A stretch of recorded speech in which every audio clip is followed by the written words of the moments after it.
And I've seconded that. So we'll take a vote. All those in favor say aye. Aye. Aye. Aye. Any opposed? Any abstentions? Okay, look.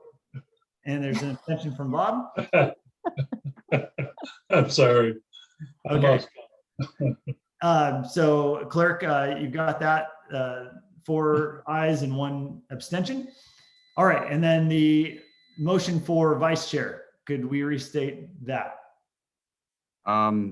So we have, I believe, a motion on the floor to vote for myself for vice chair. And we also have one to vote for Bob for vice chair. I'm not quite sure which of those have been seconded though.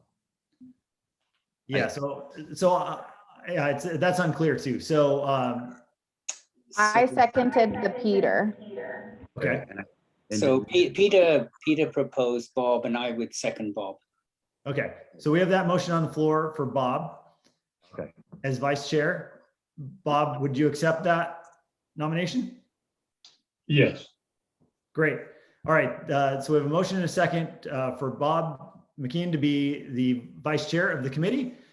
All those in favor say aye. Aye. Aye. Any opposed? Any abstentions? All right. We have it's 3 ayes and 2 abstentions. That would be Danielle and Bob for the clerk. So both motions carry, and we have a chair and a vice chair. Congratulations, Bob. And thank you, everyone. Glad to get through that. So we'll move on to the next item then.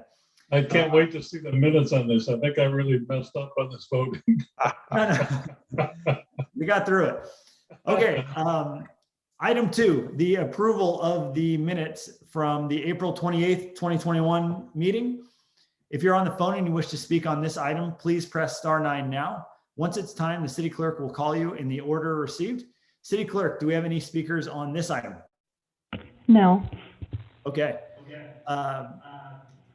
We'll move into committee discussion. Do we have any discussion or a motion to approve the minutes? I'll motion to approve. All right, motion from Nick, I'll second the motion. Motion. and a second from Peter. Any discussion on this motion?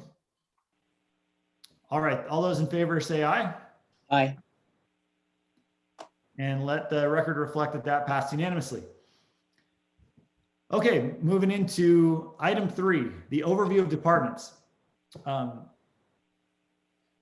And one note before we actually get into this, I would like to ask Aaron or any other city staff to just clarify a little bit the process and what we can expect over the next couple of weeks. I'm thrilled that we're going to be hearing from the department heads.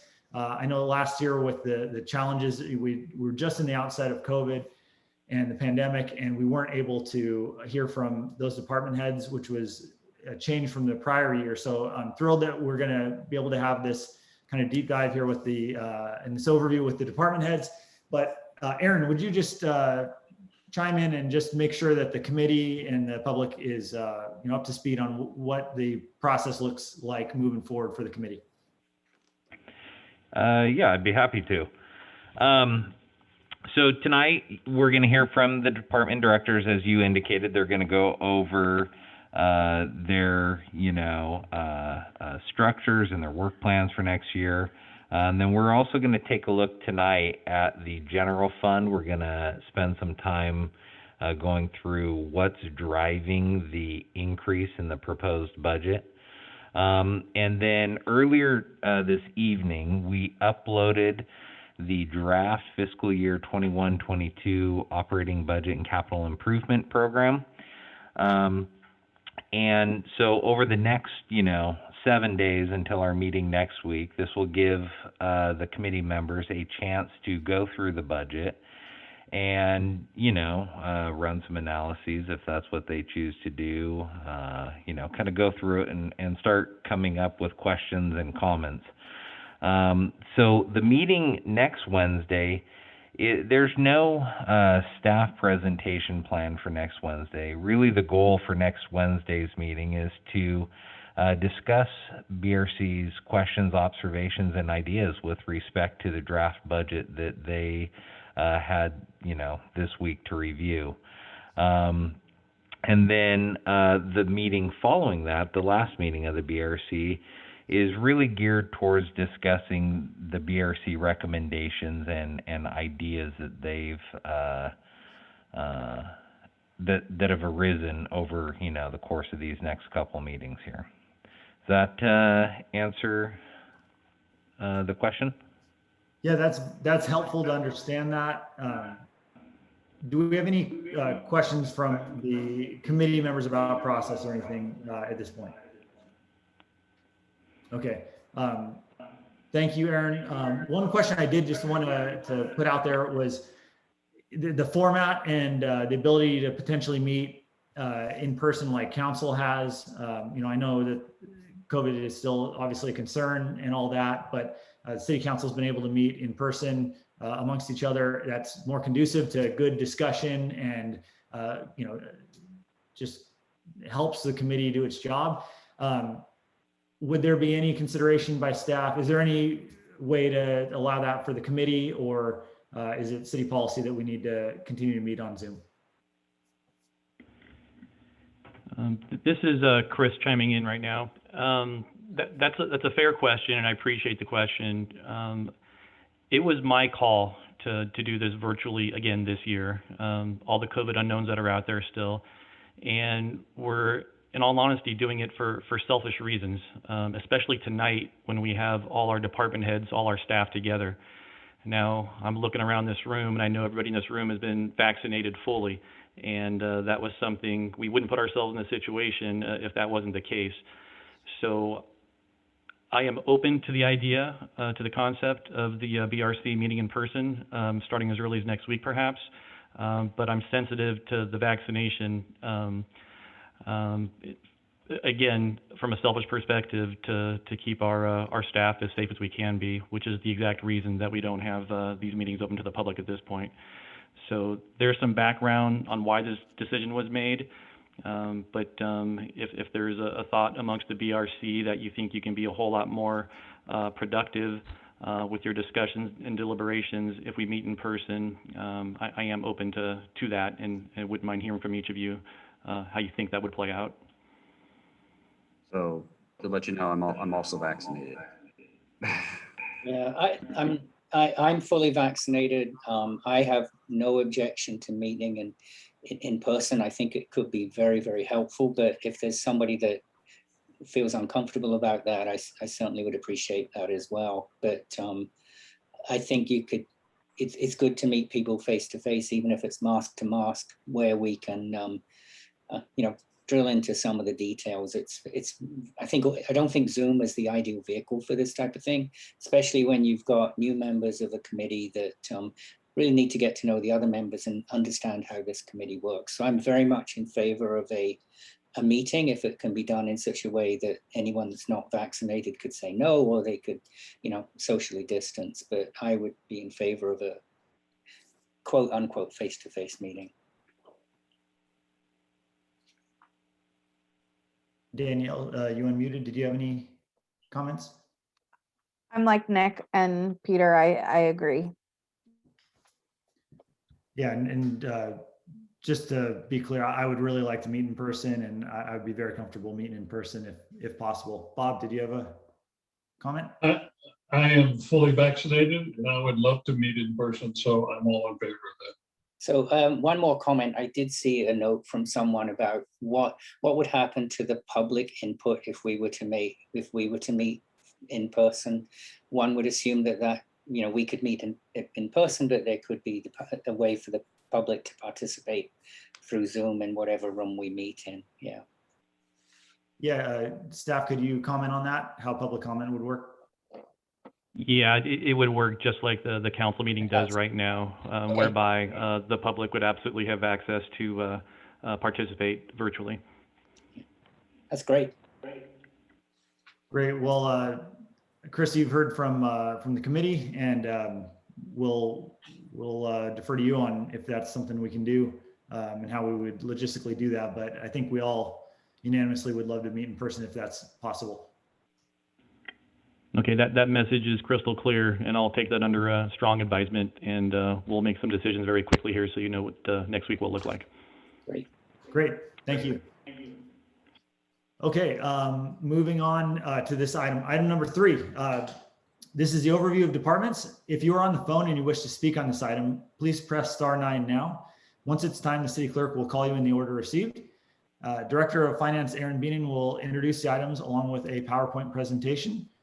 So now we're going to move into staff presentation. All right, thank you, Brian. As I mentioned a little while ago, tonight we'll be hearing from the directors. They'll be giving an overview of their departments and work plans for the upcoming fiscal year. I would ask that we defer questions to the end of the presentation just to allow each director the opportunity to get through their presentation. And with that, I'll turn it over to our Assistant City Manager, Wendy Kasserman, to discuss the Legislative and Administrative Department. Good evening, everyone. All of us are going to have a similar format, so I'll kind of start off with walking you through what that's going to look like. Our slides are a little bit different, but it'll give you a sense of where we're going. So if I can move to the next slide. So we'll each be starting off talking about the different divisions that comprise our department. So as Aaron mentioned, I'm going to be talking about Legislative Administrative Department, and then I'll be up again in a few slides for a different department as well. So this department is comprised of the city manager's office, the city clerk's office, the city council, as well as the city attorney and our economic development division. And if we can move to the next slide, just to give you a high-level org chart of what that looks like. It's not shown on here, but all of our department directors you're going to hear from tonight do report to the city manager.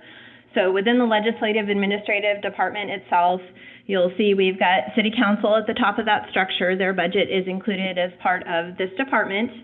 We've got the City Manager, as well as our Executive Assistant to the City Manager, myself, our Community Outreach Coordinator, and that may be more common to you as a Public Information Officer. She serves in that capacity.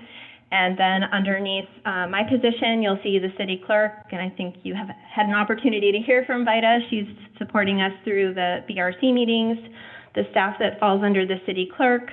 We've got our economic development administrator, so that is kind of a division of one, Craig Ruiz, who some of you may have had an opportunity to have some interaction with.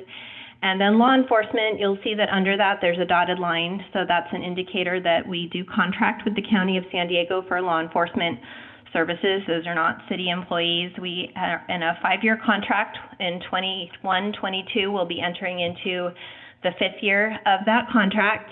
And Chris and I will actually begin the process in the very near future of meeting with the other contract cities in San Diego County. We do negotiate as a group, so we're not negotiating as single cities, and kind of come up with, I would call it like an a la carte menu, where we agree collectively on the price of the services and the personnel that we want, and then you have the opportunity within your own contract between the city and the county to decide what level of services you want. And our Sheriff's Captain, Dave Schaller, is here tonight, and later on in tonight's presentation, he'll give you an overview of what our staffing and services look like within the law enforcement area. And then on the far right side of the screen, you'll see our city attorney. Much like many other cities throughout San Diego County, we also contract out our city attorney services, and we contract with Rutan & Tucker. Alan Fenstermacher, who, if you've had the opportunity to watch our council meetings, he has a presence at the council meetings as city attorney. He's readily available to us on any matter that we need assistance with. And by contracting with a firm, we also have the opportunity for any special expertise that we need, the different disciplines that are within the Rutan & Tucker law firm. I often think of them that way. I can move to the next slide, please. I'm not seeing movement. Okay. So as Aaron mentioned, we're all going to be talking a little bit about our major initiatives and work plan. And on this slide, we've also kind of touched upon some of the functions of the city manager, city attorney, city clerk, and economic development. I'm not sure if every department's going to touch exactly on that. But our office does provide a high level of oversight for the completion of a lot of the several high-level council initiatives that you're going to hear the other departments talk about. We are collaborating with the Community Services Department, and I'll be talking about that in a few more slides, to implement direction that was provided by the City Council. We had a April 6th workshop on the Poway for the Center for Performing Arts, and we have several work plan items related to that we'll be spending time on over the next year, and probably longer, several items. We have served kind of in the lead role of navigating changes related to COVID-19 with the reopening of the economy planned on June 15th and the tier system going away. We're now happily at a point where I think we're looking to navigate how we reopen through that process. And then, as I mentioned, we've got our public information officer position within the city manager's office. So she is primary lead on social media, website, any information you're seeing out of the city. Renee probably has a hand in putting out into the universe. City attorney, supporting city council, city manager, and other departments, and providing legal advice. He is providing a lot of assistance. Bob may touch on code enforcement when we get to his section. Alan's supporting those efforts. And then we are attempting to do an incremental review of the Poway Muni Code. I'm sure no one has sat down and read it, but we definitely have sections that are outdated and some things that we adopted at the time that we incorporated from the county that are outdated, and some are not even relevant to Poway. City clerk, she's and her team are providing support to agenda preparation, which is feeling like it's constantly in progress with council meetings every 2 weeks. Agenda reports are always in motion in some way, shape, or form. She supports public records requests and training staff on records retention and making sure that we're following our policies. We're looking at process improvement initiatives out of the clerk's office. And then she will begin preparing for the 2022 general election as part of next year's budget. And then our lone economic development administrator does a lot of work on his own. Over the past year and going forward, he's been responsible for administering the Pearl Loan Program, which we implemented as part of COVID as a way to support businesses. He regularly conducts business outreach. He's been pushing information out to our businesses as information about grants and new government support opportunities through COVID have come up. And then he's also responsible for monitoring state legislation. We're members of the League of California Cities. I almost said Arizona. I came from there a number of years ago.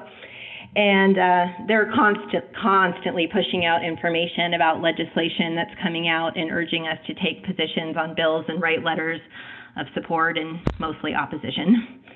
So that's a high-level overview of our little mighty department. That's not very many people, but we put out a lot of different work in a lot of different disciplines. And with that, I'm going to kick it over to Aaron to talk about the finance department. All right. Good to talk to you again.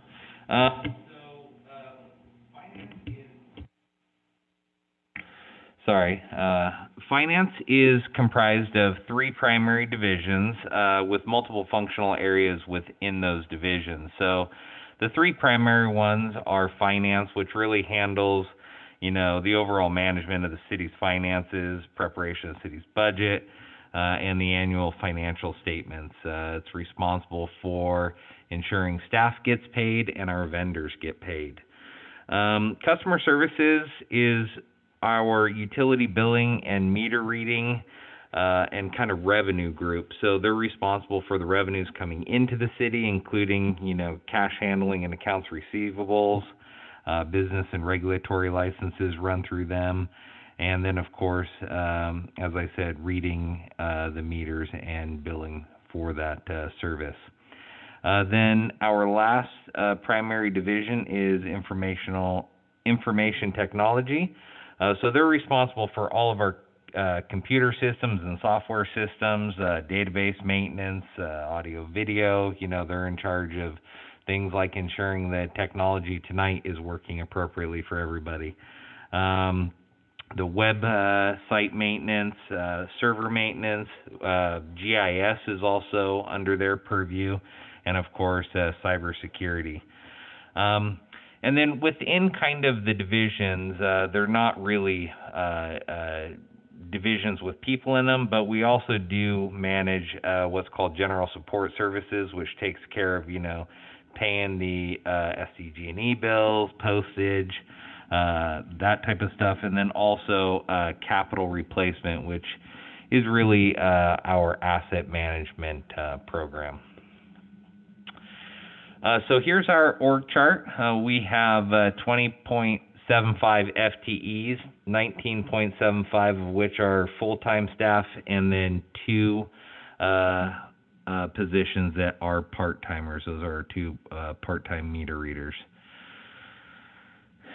And then, we're working on a number of things this coming year, some of which are very exciting from a public perspective, some of which are probably not very exciting from a public perspective, but both necessary and important nonetheless.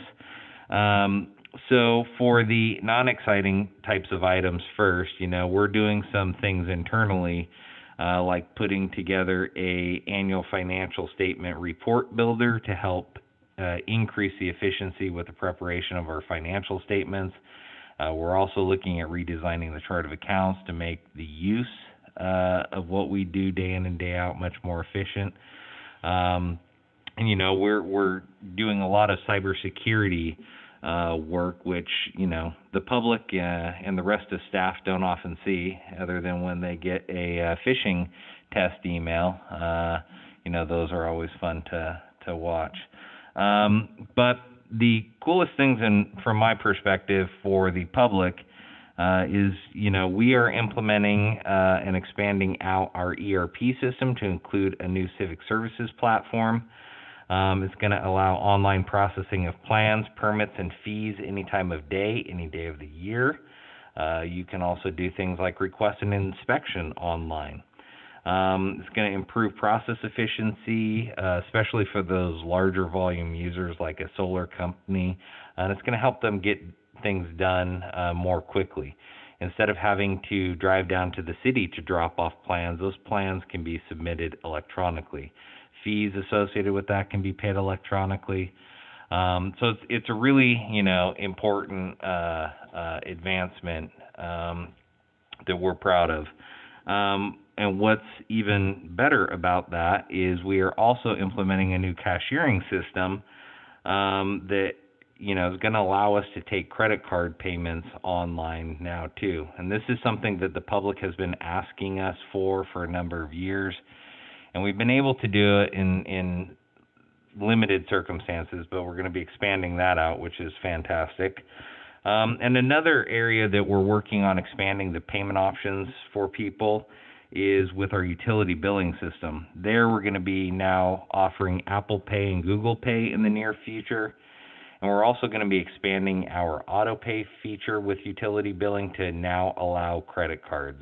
Currently it's only allowing, debit cards or that to run through your bank. So we're really excited about, because we're under the belief that that's going to help satisfy some customer feedback that we've received in recent years. And with that, I'll now turn it over to the Human Resources Director, Jodine. Good evening. I am Jodine Dunphy. I'm the Human Resources Director, and I am going to talk to you about the 2 divisions in my department. The first being Human Resources, and these are the 6 main functions that Human Resources is responsible for. Probably the one that we're most known for, or outward facing, is our function of recruiting, selecting, and onboarding new employees. And COVID definitely did not impact the number of recruitments that the team conducted. For example, in 2019, we conducted 43 recruitments, but in 2020, during the year of COVID, we still conducted 42. So it really did not have an impact, because all of our workers are essential, and so we were still busy recruiting. The department is also responsible for policy development and implementation. That is an area where we spent more time in the past year than I think I ever have in my 25 years in government, based on rolling out all of the COVID policies that we needed to put in place in a very, very short amount of time to keep our employees and workforce safe.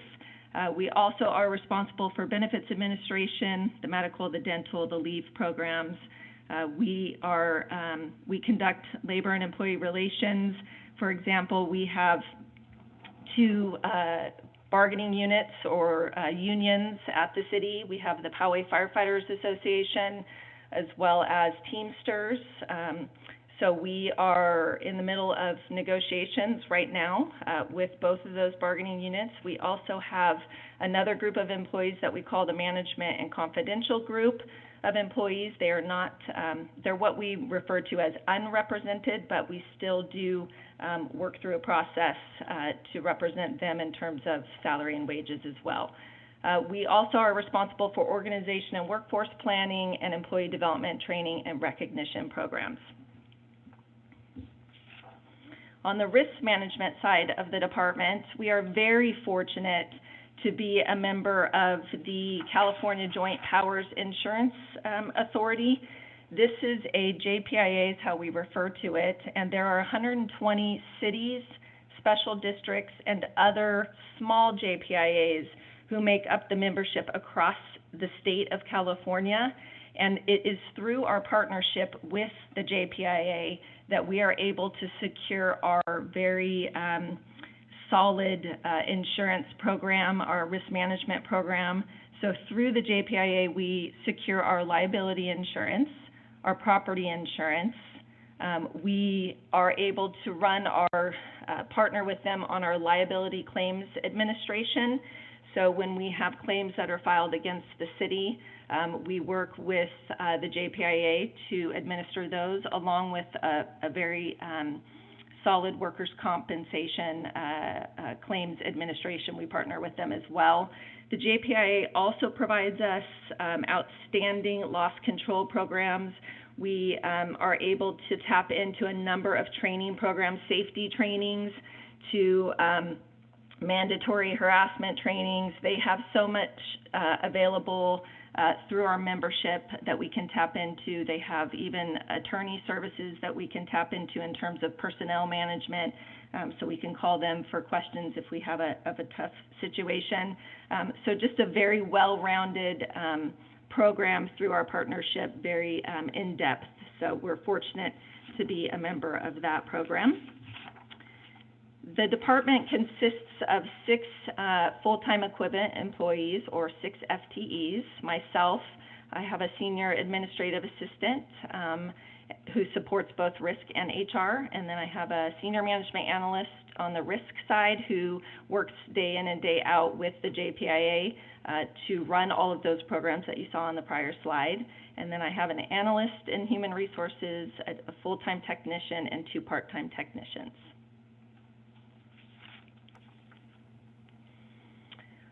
Our work plan for the near future is to complete labor negotiations with the bargaining groups. That right now takes up the majority of my time. So we will be looking forward to completing those negotiations with the goal of having them completed by the end of the fiscal year. Once we're through negotiations, then we have to implement the new contracts. And so once we get through that, then we will look to start working on updating and providing training on the city's drug and alcohol-free workplace policy. It is very outdated, and we need to get that up to date. From the risk management perspective, Wendy mentioned, the city manager's office helping to navigate, the reopening when the economy and City Hall open. So risk management and human resources really will be supporting the city manager's department's efforts to work with employees in terms of the workforce and City Hall and all the other operations that the city does. And I think once we're through that, we will focus on completing a violence-free workplace policy, which we need to have here at the city, and then we will be conducting training on that policy as well. So that is our work plan for the upcoming year. And now I will turn it back to Wendy who is not only our Assistant City Manager, but also our Acting Director of Community Services. And thank you for your volunteer time tonight. Appreciate it. Thank you, Good Jody. evening. Actually, Wendy/Aaron, I had a number of questions on HR. Just to clarify, you would like us to wait till all of these departments present, or can we do questions at the end of each department? Just to ensure that all the directors have an opportunity to get through their material, we would appreciate it if they could be held till the end. Okay, thanks. Good evening again, everyone. This is Wendy Catherine again. So you heard Aaron talk a little last week about retrenchment and our efforts in COVID to save money. One of the decisions that Chris and I made last year, we had several vacant positions. One of those was our Community Services Director position. So we did make the decision not to include funding for that, as well as a few other positions in this year's budget. So I've been serving in the dual role, which is why I'm giving tonight's presentation. If we could move to the next slide. So Community Services is really our fun department, and I mean that in the most sincerest way possible. We don't call it Parks and Recreation because, as you'll hear from Eric, our Public Works Director, Parks Maintenance actually falls within the Public Works Department. So you might think of us as a Parks and Recreation Department, but there's a reason we're called Community Services. So hopefully you've all had the opportunity to be out at a number of our facilities and participate in programming and some of the events that we run throughout the year. We also collaborate very closely with a lot of volunteer groups that help us offer the programming that we do. We have several divisions. Those are on the right side. So we've got administration, recreation, the Lake Poway Recreation Area, aquatics, the Performing Arts Center, Old Poway Park, as well as interpretive services, which includes the Blue Sky facility, as well as the Kumeyaay facility, and community park. We can move to the next one. So this is a larger org chart. We're showing here our regular employees. I'm not going to go through each of the positions. What we don't include here that is a pretty mighty part of our workforce are our part-time temporary employees. So I think some questions may have come up about that last week. The part-time temporaries are unbenefited employees that provide a lot of support at our different facilities, and honestly, probably a little bit of a headache for Jodine because they are a significant part of our recruitment efforts right now. And if you have family or friends who might be looking, I will promote. We are actively looking for a number of lifeguards, recreation leaders, as well as camp counselors. So I would strongly encourage you to put those feelers out into the universe. So you'll see generally we've got a supervisor at each one of our facilities, as well as a recreation coordinator, and then various support staff to those folks. If we can move on. So hopefully you've all seen and are aware that we are about to open a new community center at Community Park. It's very exciting. I think this was announced in the e-newsletter last week, but we are looking to have a public grand opening on June 19th. We haven't provided all those details yet, but hopefully you're all able to attend. So we're working hard in that area. Our supervisor who oversees Community Park as well as recreation, she and her staff have started moving into the building and are getting ready to open that. We are also collaborating with the Poway Valley Senior Citizens Association, or as you may have heard them referred to as the Poway Senior Center. Prior to the construction of the new community center, there was this standalone 501(c)(3) that operated the senior programming in the community center, and then there was the city. We have mutually agreed that with the opening of the new community center, we're going to be taking on that older adult programming. They're going to be continuing to run bingo. They're also looking at opening an off-site thrift shop, so they'll be providing financial support for the programming that we're going to be running, and we're in the process of working on our memorandum of understanding with them for those services. I guess I'm collaborating with myself because you probably saw on the legislative administrative slide, I said we were collaborating with Community Services to implement the direction on the Poway Center for the Performing Arts. So Belinda Romero, who's our Community Services Manager and is currently filling that vacant supervisor position as well, she's helping take lead on that and implement those various items of direction from council. And then since we'll probably all touch on COVID in some way, shape, or form, we are getting ready for that reopening on June 15th. And we just started opening up facility reservations for facilities that have been closed for the last year for events that are happening after that June 15th date. We are planning for 2 sets of fireworks again come July 4th, our old-fashioned 4th event, and kind of really getting back to normal in those events that we are so well known for, and staff is very excited to offer to the public. And I think within the next couple of weeks, we'll be opening up reservations for the new community center as well. And then our development services director is going to be talking about a new project that's a community park assessment that they're taking lead on, but we're providing support to them in that effort. So I think Bob and I can talk more about that if people have questions, but since he's lead, I'll let him talk a little more about the project. And that is it for community services. And with that, Bob is up. Thank you. Good evening. My name is Bob Manis. I'm the Director of Development Services. So my department is involved in anything having to do with construction or development of land within the city limits. We review development plans from anything from a room addition to industrial, commercial buildings and single-family subdivisions. This is primarily done through planning and engineering. Both of those divisions are within my department. We issue development and building permits and then conduct inspections on those to make sure that what is actually being built is consistent with the plans that were approved. We also implement the general plan and the zoning code. This is mostly done through development review of projects that are proposed.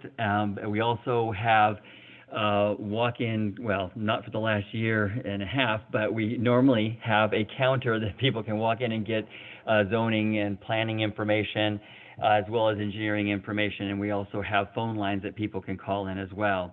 And we do get a lot of inquiries on that. We also manage the capital improvement program for the city, which are the city projects. We design and provide the construction of those. Some of the smaller projects we do design in-house with our CIP engineers, and other larger ones we actually do use consultants to do the design. We also provide inspection of those projects. And then we also implement the affordable housing program. So we are involved with new affordable housing projects in terms of financing and negotiating the project details. And on existing affordable housing projects, we do a lot of monitoring, and there's certain state requirements for reporting certain bits of information. So on the column on the right is it's more sections than it is divisions. I look at the department really as having 2 primary divisions that you'll see in the org chart in a second, and it's usually it's planning and engineering. We have an administration division, but under planning, planning is the implementation of the general plan and zoning, and that also includes implementation and follow-up on the California Environmental Quality Act compliance. The building division that we have, we use a consultant for the entire staffing of the building section is through S-Guild Corporation, a consultant that we've used for years. They provide plan check, permitting, inspection, and counter assistance. I'll talk a little bit about that in the next slide. Code compliance is also part of planning. The code compliance, they primarily respond to complaints that we receive where there's concerns of some violation of a code, and they'll do investigations and do enforcement as necessary. In engineering, we have the capital improvement engineering section, which I've already spoke a little bit about. Land development engineering, they work hand in hand with planning in development review, where planning is looking at zoning and the general plan. The land development engineers are looking at engineering issues such as grading and public improvements. Engineering inspection, these folks are they provide inspection for anything but buildings. So we have our consultant in the building division that does the buildings. What these engineering inspectors do is looking at grading, pavement, things that are outside of the building. And then we have a stormwater division that is a federal and state mandate that requires all jurisdictions to be part of a regional permit to address stormwater. There's a lot of reporting that we have to do annually in this, with this division to the state to show that we are in compliance with our permit. We also are involved with the development review and construction to make sure that construction sites have proper BMPs in place to control runoff and that development projects are in compliance with our permit.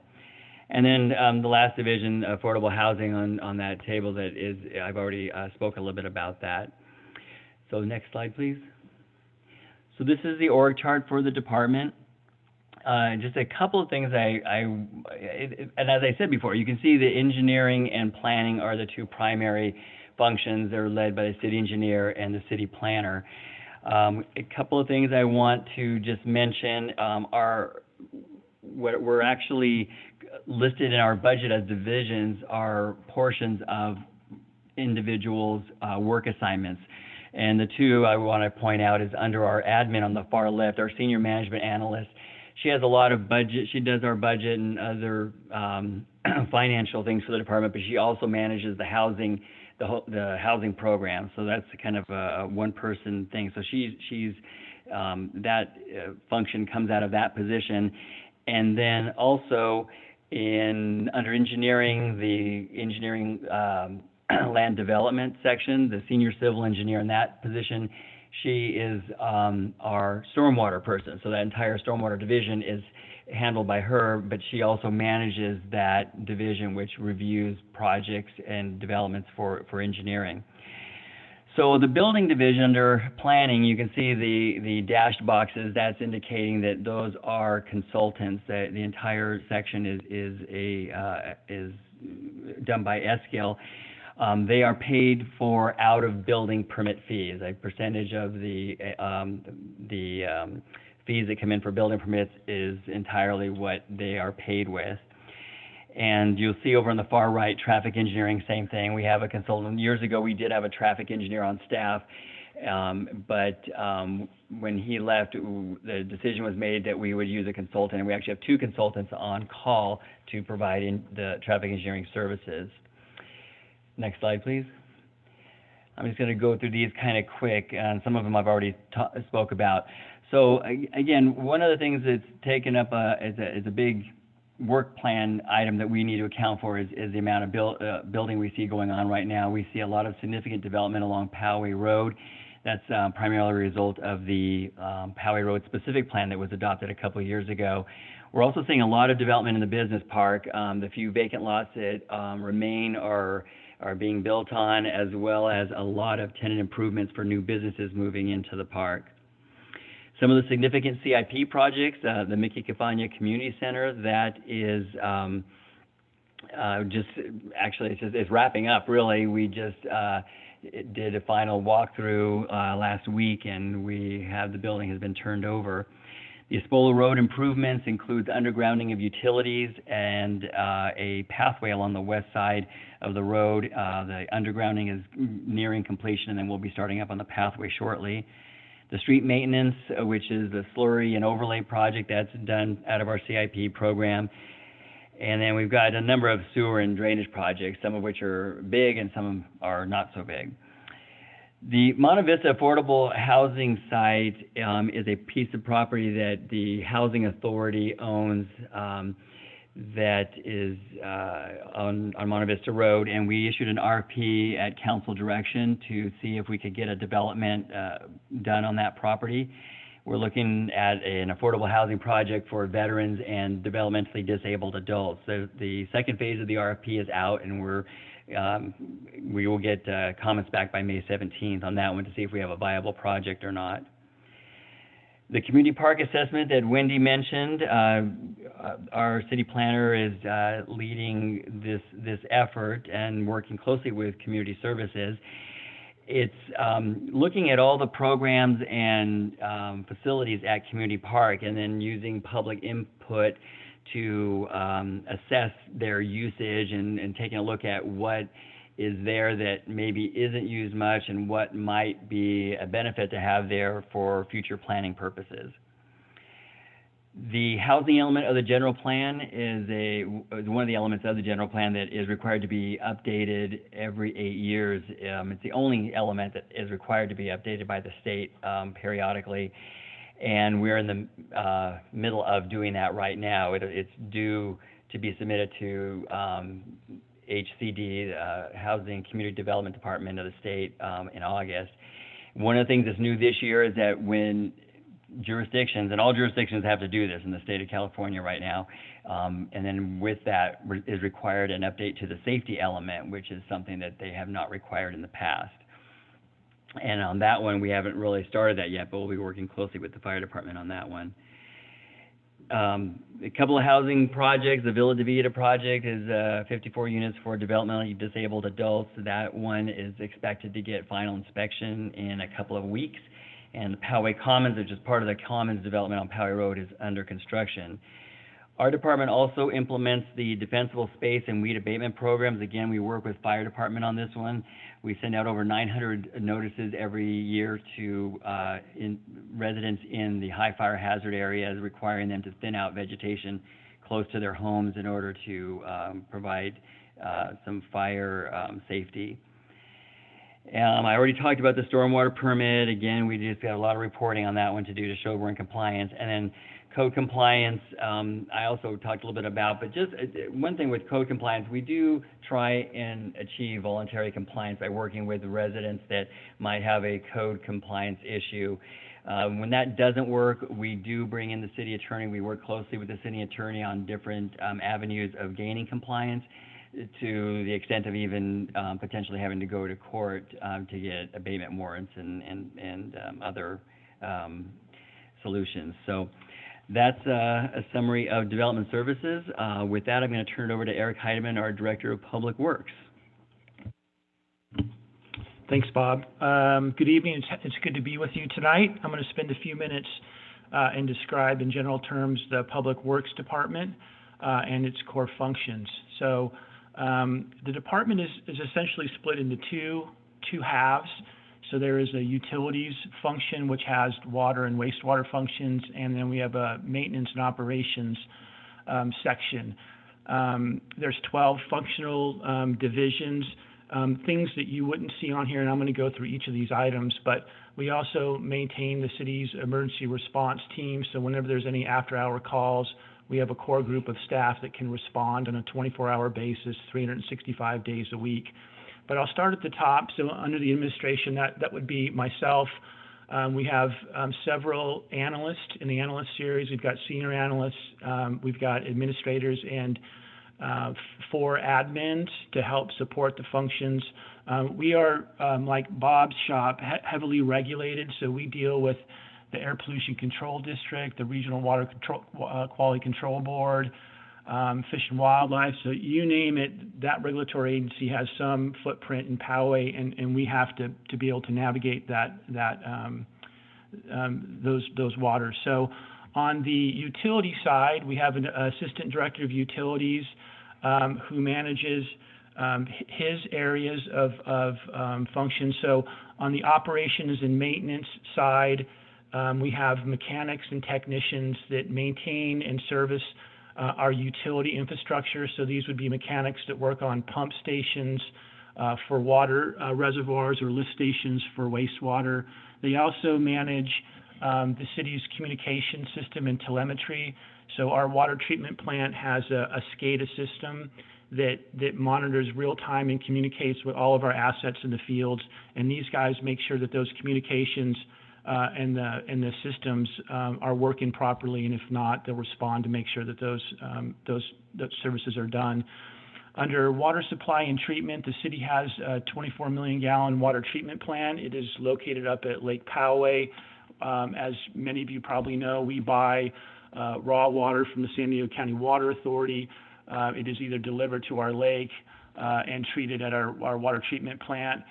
from the treatment plant. So the plant is staffed on a 24-hour basis. We've got water treatment plant operators that work rotating shifts. So whenever there's an after-hours call, that is where the calls get routed, and from there, our operators can dispatch our emergency response team. Under water transmission and distribution, so this is our division that has one supervisor and multiple certified staff members that go out and maintain the water distribution system. So they would respond to service leaks, main breaks. They do a lot of water quality sampling. They do just general distribution maintenance. We have them exercise valves.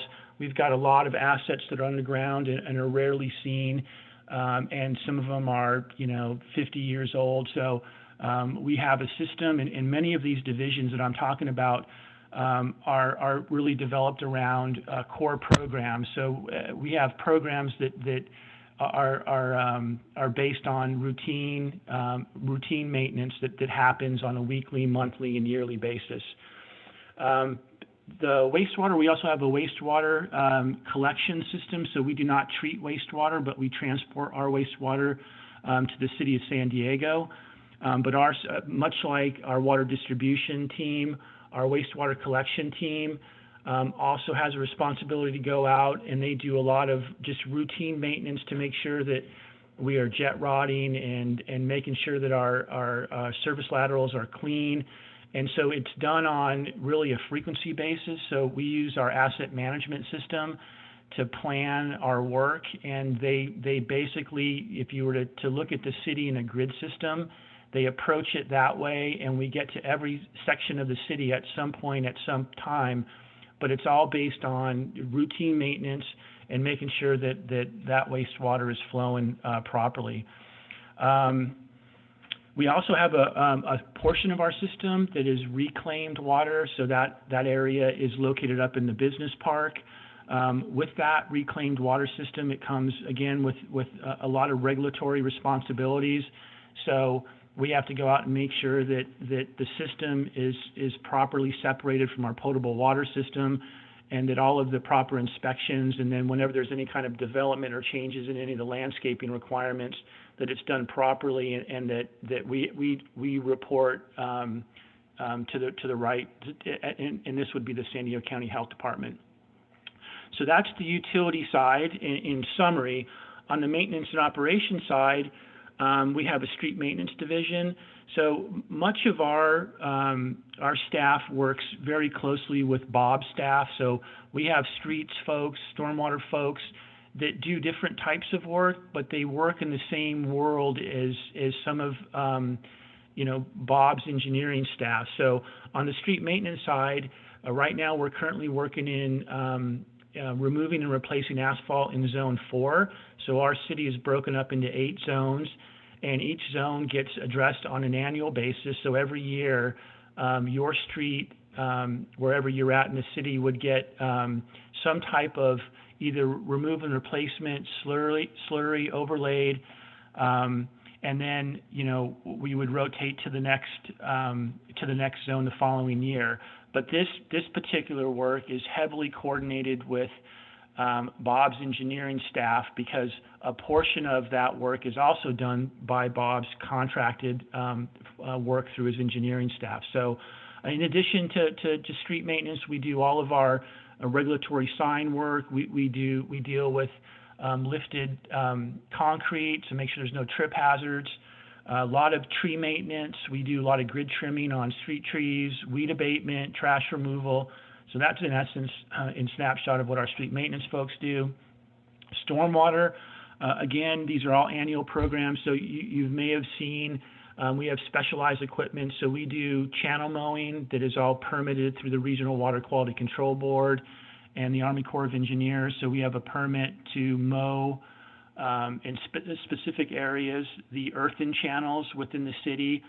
And then we also have a concrete channel program, which will be starting here in June, where we take equipment down in our concrete channels to make sure that all of our flood control channels are conveying water properly through the system. In terms of vehicle maintenance, we've got a fleet shop just below our operations yard on Lake Poway Road. We have one supervisor, two mechanics, and one admin staff that maintain over 100 street legal vehicles, including all of our fire apparatus. And that doesn't include all the specialty equipment, backhoes, tracked excavators, loaders, pavers. So it's a small group that maintains quite a bit of equipment.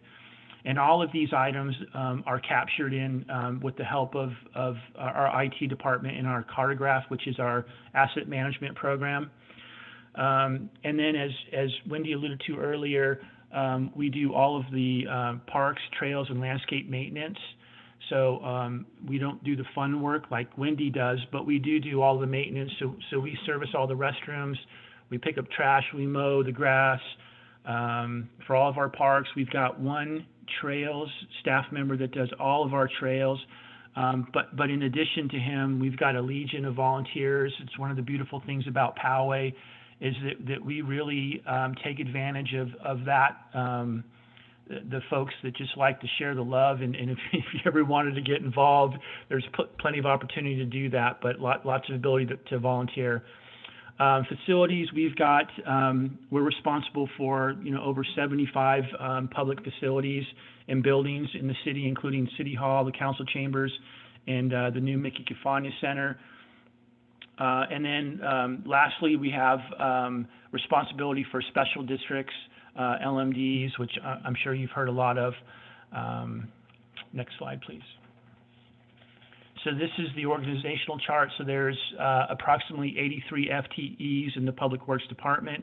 This is where you can see that split between the utility side and the operation side. You can go to the next slide. So these are some of our major initiatives and work plans.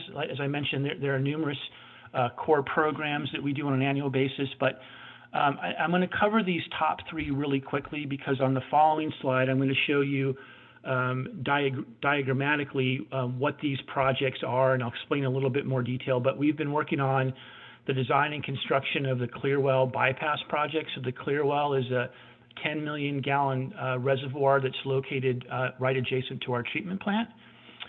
We're also been working with the San Diego County Water Authority on a treated water connection to improve redundancy and resiliency in our system. And I'll go into that in just a second. And then the last one is some significant capital improvements at the water treatment plant. Beyond that, we have been working closely with an advisory group, the LMD advisory group, for the last few years, and looking for long-term strategies to improve and maintain our existing LMDs. So there are 10 LMDs in the city. The majority of them have capped revenue streams, which makes it very challenging. So this group, I believe, is about 12 volunteers from the city that have been working with us on coming up with some landscape master plans to present to the community. So there'll be more information in the future. They're still an active group, still very passionate, and again, part of that volunteerism that Poway's fairly proud of. More recently, you probably have received some flyers from EDCO. We've been, AB 1383 was introduced and requires the city to participate in an organic solid waste program. So we have partnered with EDCO to launch that program. We've launched it, but there are many requirements still to come, a lot of education obligations. And again, another one of those components that's heavily regulated and provides very little support financially to navigate this, but we're working through those programs. Again, these last two items, City Hall HVAC improvements, we're replacing the control system in City Hall, the HVAC control system, working very closely with Bob's engineering staff. And again, the street maintenance work and the stormwater programs are also things I just talked about in a second. Next slide, please. So these are just general descriptions of three of the projects I alluded to prior. We in 2019 reached out to the San Diego County Water Authority to explore an opportunity to bring treated water as an alternative source of water to the city.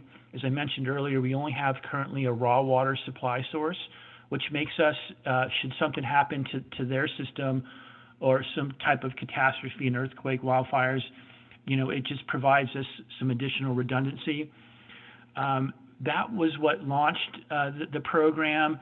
And then, you know, we also have a clearwell, which is the, it looks like an ice rink in the middle of the first two images. That is the 10 million gallon reservoir that stores all of our treated water that is produced at the water treatment plant. So the first image on the top left shows a series of pipelines and two circular tanks in the middle of the softball field at Lake Poway. So in order to take, so this clearwell was constructed back in the 1960s, before the city was even incorporated.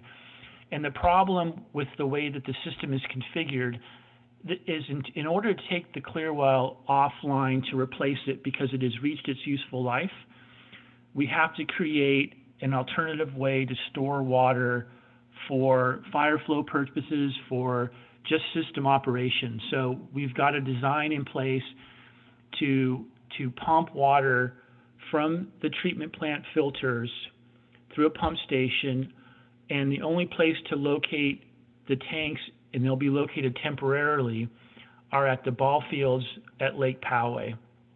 So where that red circular, whoever's controlling that, thanks Aaron, appreciate that. So those are two 1.4 million gallon temporary tanks. So the idea is that once we get this bypass system in place, so this would take water from the plant, store it temporarily in these tanks, and then bypass the clearwell and then into the distribution system. Once this system is in place, which this design has been complete, 100% design is complete, it will be advertised this month and hopefully awarded a contract by the City Council in July, and construction will begin in September.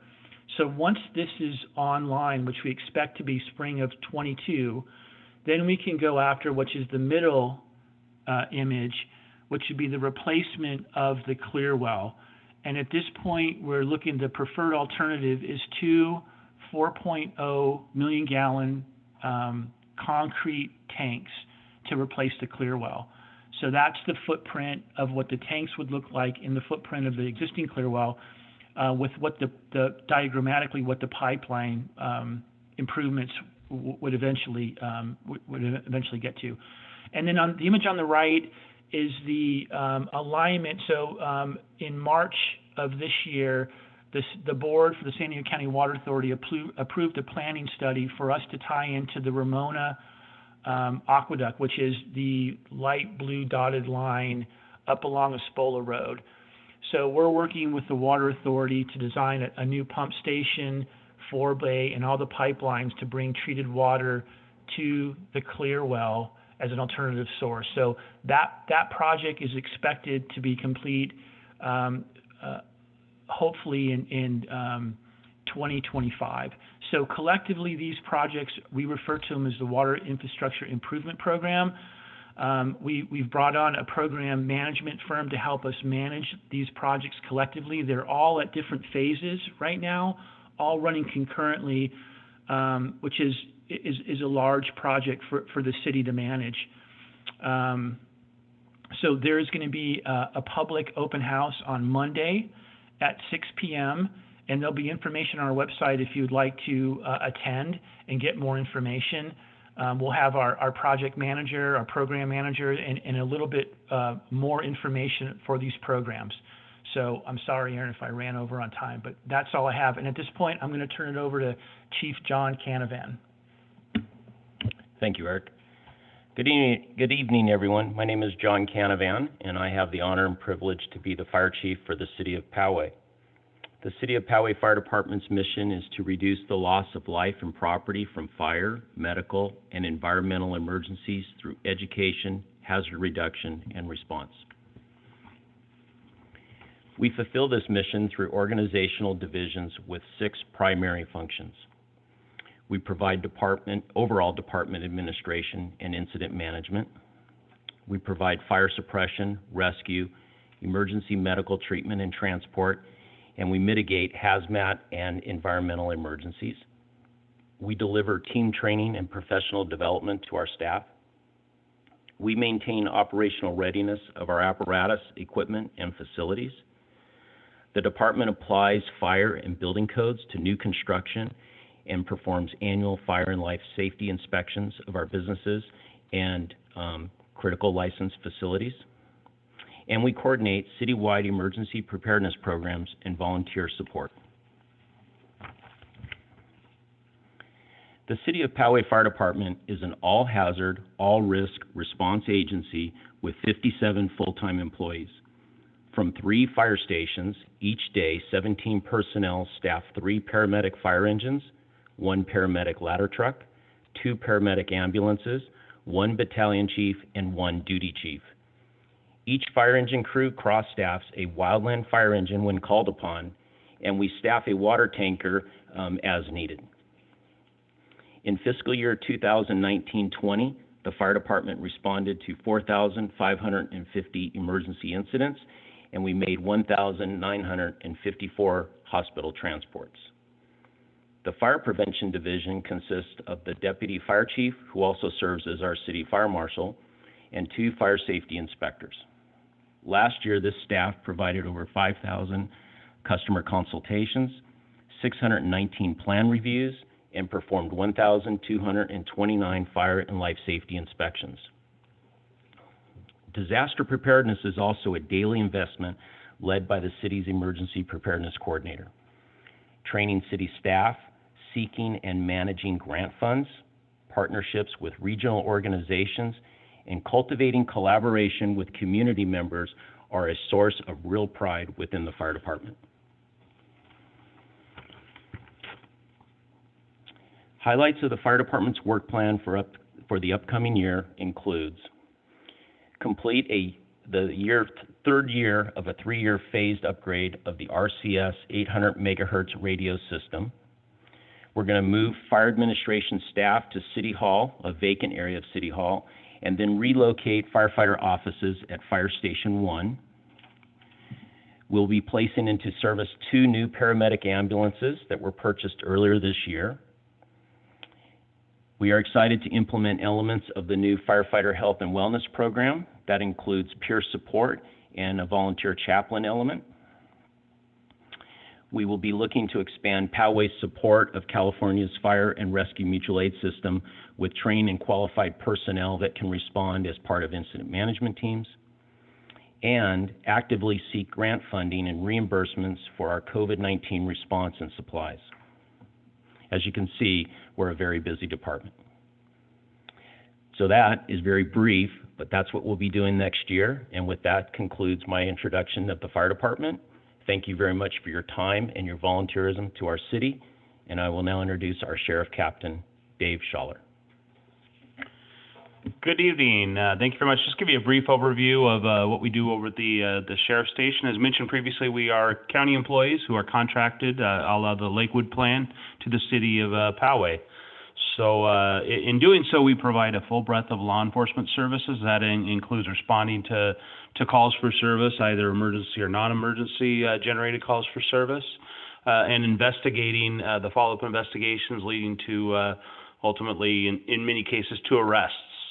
We respond to emergencies, as previously the patrol services. We also do have a traffic enforcement component. That's a big thing here in Poway, always has been. A fairly large traffic unit. We'll get into the staffing on that here shortly.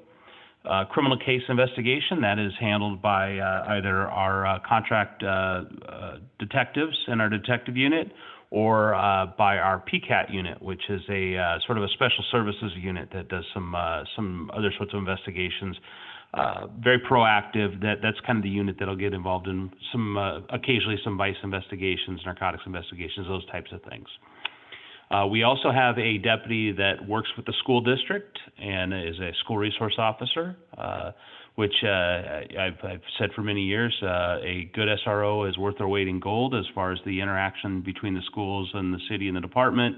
Definitely, the right person in that job is a great investment.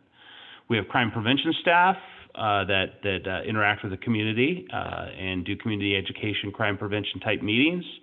And additionally, we have a very robust group of senior volunteers at the station. Although I talked to one of them earlier today, and I felt very reluctant to call her senior because she looked to be about the same age as me, and I wasn't comfortable with that. So, okay, again, the station is staffed by I am sort of your de facto chief of police.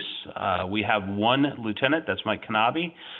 Interestingly enough, Poway is the only full-service contract city in the county that has only one lieutenant, so that's a pretty significant cost savings in there. We have 6 sergeants. That's 4 patrol sergeants. One of those sergeants is assigned to PCAT, and I'll come back to where that 6th sergeant is. 1 detective sergeant, 4 detectives, 4 contract city detectives. We actually have a 5th detective that works at the station who was assigned to 4S Ranch, who we slide him some Poway cases as well because 4S Ranch isn't enough work to keep him busy. The PCAT unit that I talked to you about previously, the school resource officer, we have 1 school resource officer, 17 patrol deputies that staff our make up our 24-hour, 7-day-a-week coverage, 8 traffic deputies. We have 2 motor officers. Everybody with their community speed issues always loves to see those guys, except when they're in your rearview mirror with their lights flashing, then none of us like to see them. 1 juvenile detective, 2 crime analysts. The crime analyst, additionally, that is something that sort of came to be under our current sheriff. We didn't have them previously, and again, much like a school resource officer, they are also worth their weight in gold. The amount of information we garner from the work that they do, the analytics that they're able to extrapolate from open source documents and any other databases is very valuable to us as far as being proactive crime fighters. We had 1 crime prevention specialist, 1 community service officer. We have office support staff, one office manager, and 3 people that work under her.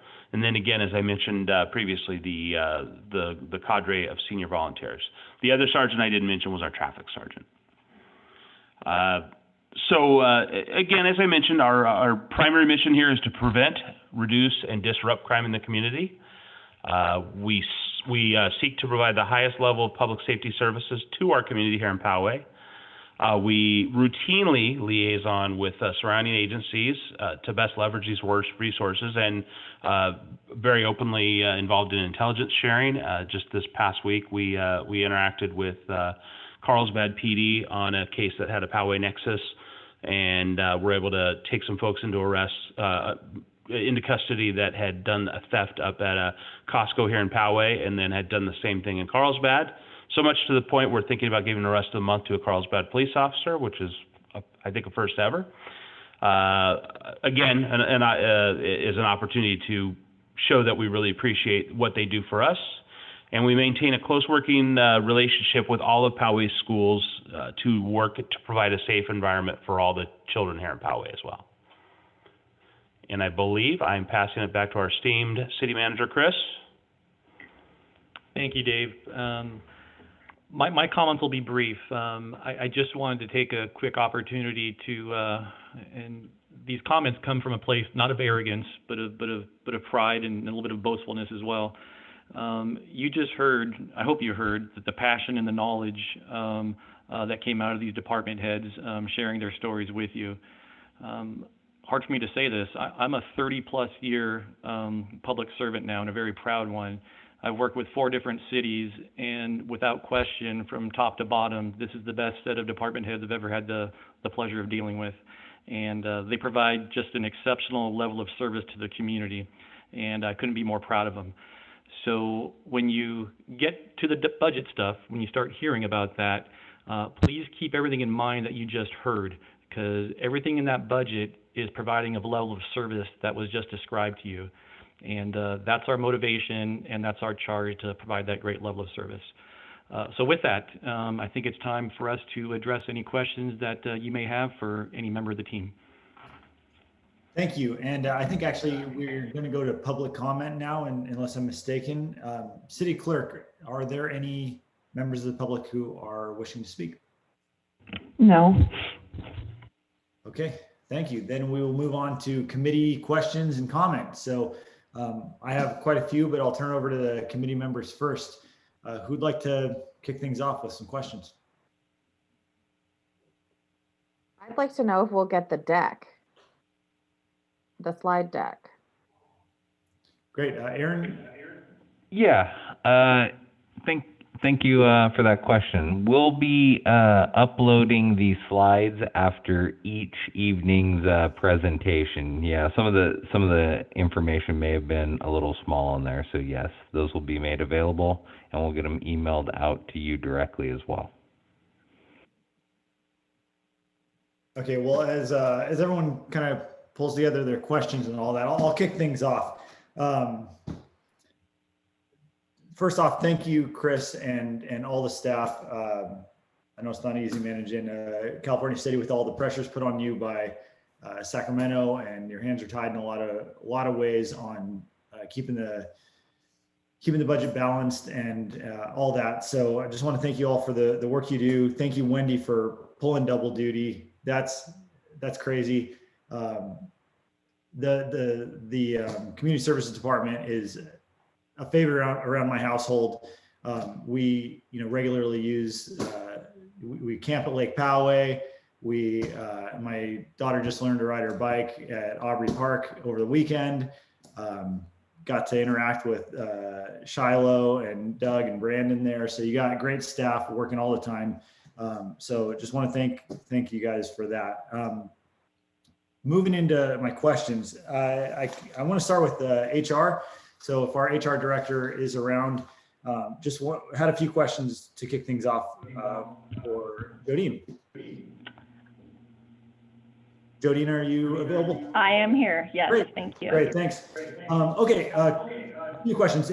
With the insurance costs, since we are the budget review committee, I did want to talk dollars and cents here. So has anything changed with the cost to insure the city, given how COVID has changed, even the facilities that are open and the opportunity for lawsuits and things like that? Have there been any changes in your department brought on by COVID? Not in terms of our insurance coverage. In fact, we listened to the JPIA conducted a sort of state of the insurance presentation last week, and I think it was an hour and a half presentation, and they were sort of giving a rundown on, the market, the insurance market, from liability claims to property. I think we've seen 2020 was one of the most catastrophic years for property insurance. And it was mainly because of the wildfires. I'm sure the chief could give us some statistics on how much of California and the United States burned in 2020. It was devastating. The Texas freeze, all kinds of sort of catastrophic events have created some pressure on the property insurance market. The liability insurance market is actually holding pretty strong and steady right now. And one of the things they mentioned in that presentation was they are yet to see any effects from COVID on the insurance market. So our premiums for next fiscal year will not reflect any impact from COVID. Okay, thank you for answering that. I have a question about staffing. So I don't know if this is for you or just generally to management, but could you answer, for the average member of the public probably wonders if there are city employees that didn't have to work because the facility they work at was closed or didn't need to be maintained or whatever. Can you address how that works? And were there any cost savings because we cut back on some services or not, and why not? Can you just address that issue? Sure, I can touch upon it, and then Wendy or Chris can chime in here. I can tell you that if we had, such as the PCPA was closed, events weren't happening, but we put those employees to work in other areas. And so did we have cost savings from our part-time temporaries? who had a reduction in hours, yes. But if we had full-time equivalents, we had plenty of work for them to do based on the fact that government services continue and essential services continued. So I'll turn it over to Wendy or Chris if they want to add anything to that specifically. Yeah, I will just chime in that, like Jodine mentioned, that every full-time employee, we found a role during the pandemic. When it first hit, we weren't quite sure what was going on just yet, as fast as it all happened. And there was a little bit of time, about just over a month or so, where we developed what we called paid COVID administrative leave. And there was some time where folks were working from home. They weren't in their regular place of business, and we got creative with what they were doing. So that paid administrative leave that I just talked about was eligible for federal stimulus funding. So any loss of production from that time that we paid for, we got reimbursed from the federal government on that. That's how we manage that CARES money. But very proud of our staff. Again, you hear me a lot talk about public service and the fact that we're all public servants. And our public servants, your public servants, stepped up and found creative ways to provide service to the community, and in some cases exceeded previous levels of service. So again, very, very proud of that. In terms of cost savings, as part of the retrenchment techniques that you heard about last year and Aaron's touched base on, there was some cost savings, or we flat out didn't fund certain positions. You referenced some double dipping and the craziness of Wendy, for example, wearing 2 hats for the last year plus. That's how we found a way to save some of the money that we weren't sure was going to be coming in as part of the COVID revenue loss. Great, thank you. And on a related note, I guess a big question I should have led with is, in the proposed budget, is there any addition or reduction in staffing? That's probably for Aaron. Brian, this is Wendy. Before we answer that, could I follow up on Chris's comments real quickly? Yeah. So, especially in community services, I think what you'll see is the result of the end of last year and some of what Aaron's including in next year, where there was potentially some savings on staff. Jodine mentioned part-time temp staff not working. That meant we weren't offering the programming that would bring in the revenue. So we did everything that we could as a city, and I think we were very aggressive compared to other cities to run every bit of programming that we thought that we could within the scope of the guidelines. But there were definitely facilities that were closed and programs we weren't able to run. So we weren't staffing it, but we also weren't bringing in the revenue that would have been associated with it. So I'll hand it off to Aaron now to follow up on your question. Brian, to answer your question on what staffing is proposed for next year, dealing with the unfunded positions, first, we are refunding most of those positions. Community Services Director, for example, is one of those positions in which we're adding funding to again. One position that is being proposed to remain unfunded is the management analyst position in the city manager's office.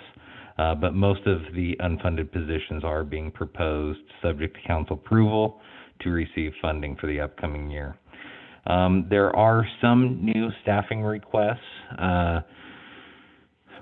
as a result of some discussions with the state. There are some water treatment plant operators being proposed in the budget, and this is to help ensure that we are, providing safe and reliable water for the residents. And again, these positions are subject to approval by the city council. Okay, thank you for that. Other couple questions I had. The water projects. So I don't know if I caught the full cost of that that's being proposed. Forgive me if I missed that, but could you just kind of boil that down? Forgive the pun. If you could just explain exactly what that's going to cost and how long, just for the members of the public that maybe haven't followed this over the last few months, it would help me understand as well. Brian, this is Eric Heidemann. We don't have, we'll know better once we get the results. We're advertising in May for the first project, which is the bypass project. So that will be advertised in May. We're hoping within 30 days we'll start to get the results of the bids, and then we'll award in July. Beyond that, we'll identify the cost as we move through the program. So we don't have that level of cost at this point. They're really in programmatic or pre-design phases at this point.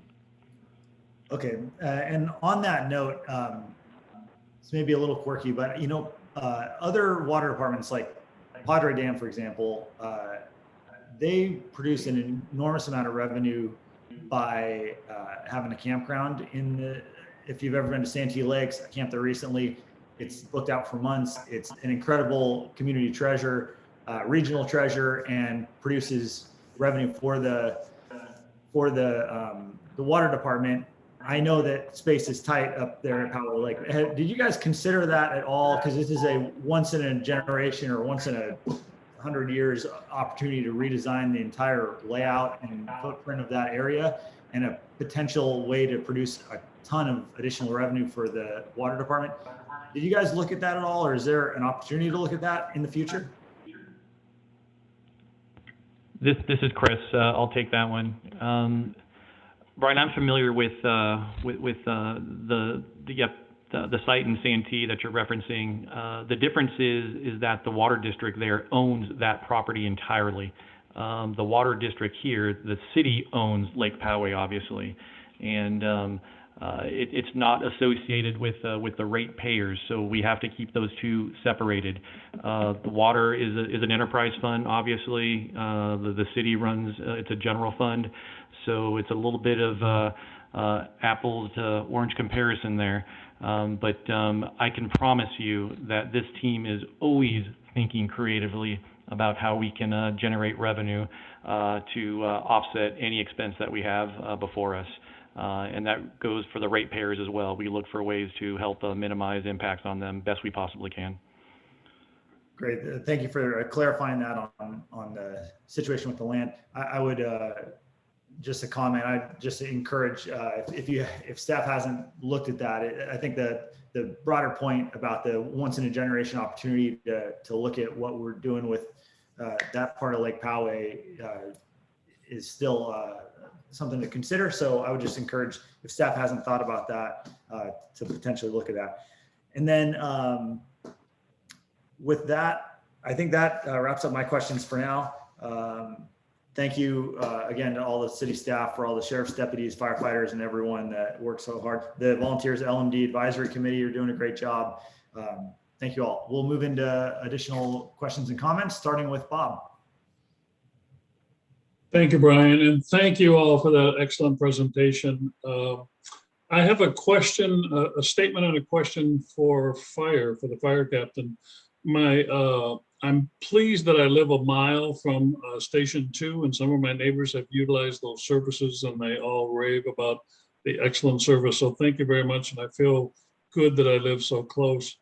My statement is, I've been told, I've read, I've seen reports that firefighters receive what some may consider exorbitant overtime from working extra shifts.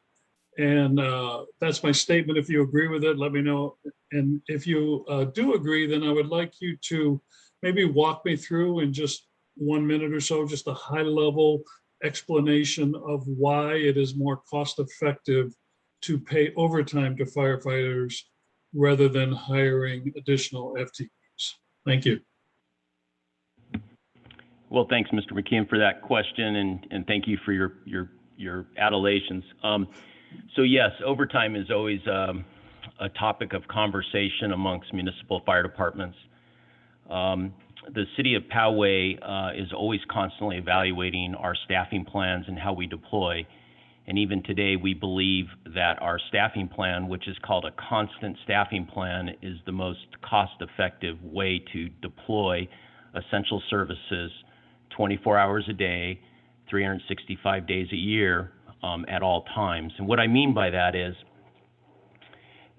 we operate a constant staffing model and not a minimum staffing model. In other words, we have exactly the right number of people that we would have to have on duty at any one time.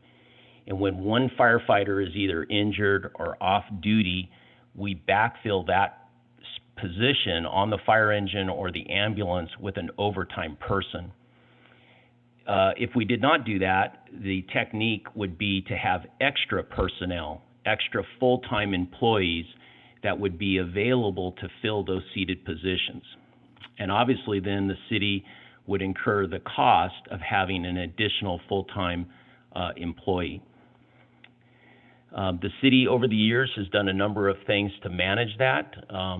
In 2008, we did hire a consultant, Citygate and Associates, to come in and do a very comprehensive overtime analysis for us.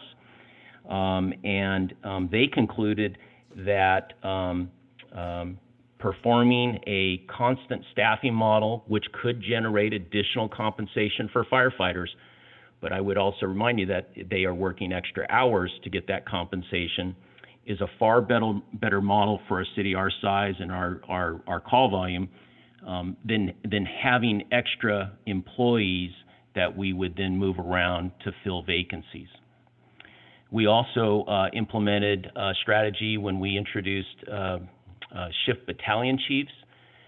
We introduced straight time overtime for our battalion chiefs at the time. That was another technique we used as a city to help reduce overtime compensation. And then one of the other things that tends to add some overtime expenses to the fire department's budget is what we call FLSA, and that is under federal labor laws. Our firefighters have to we're required to pay them a certain amount of overtime for hours they worked based on a Department of Labor calculation and standard that was upheld by the Supreme Court years ago. It's not a very large amount, but there's still overtime compensation that a firefighter would get based on their work schedules. At the end of the day, when we pay overtime for, let's say, a vacant position, we haven't filled a position. We have 5 vacant positions right now. We're in the Jodine shop is actively in the recruitment process and onboarding those new employees. But for all those vacancies, we're also showing significant savings in our personnel costs because those employees don't exist right now. So while we may see some overtime expenses associated with filling those vacant seats on the fire truck, we are also seeing a savings in our personnel cost. So kind of a long answer. I hope that explains it a little bit, and I would be happy to clarify further if that's helpful.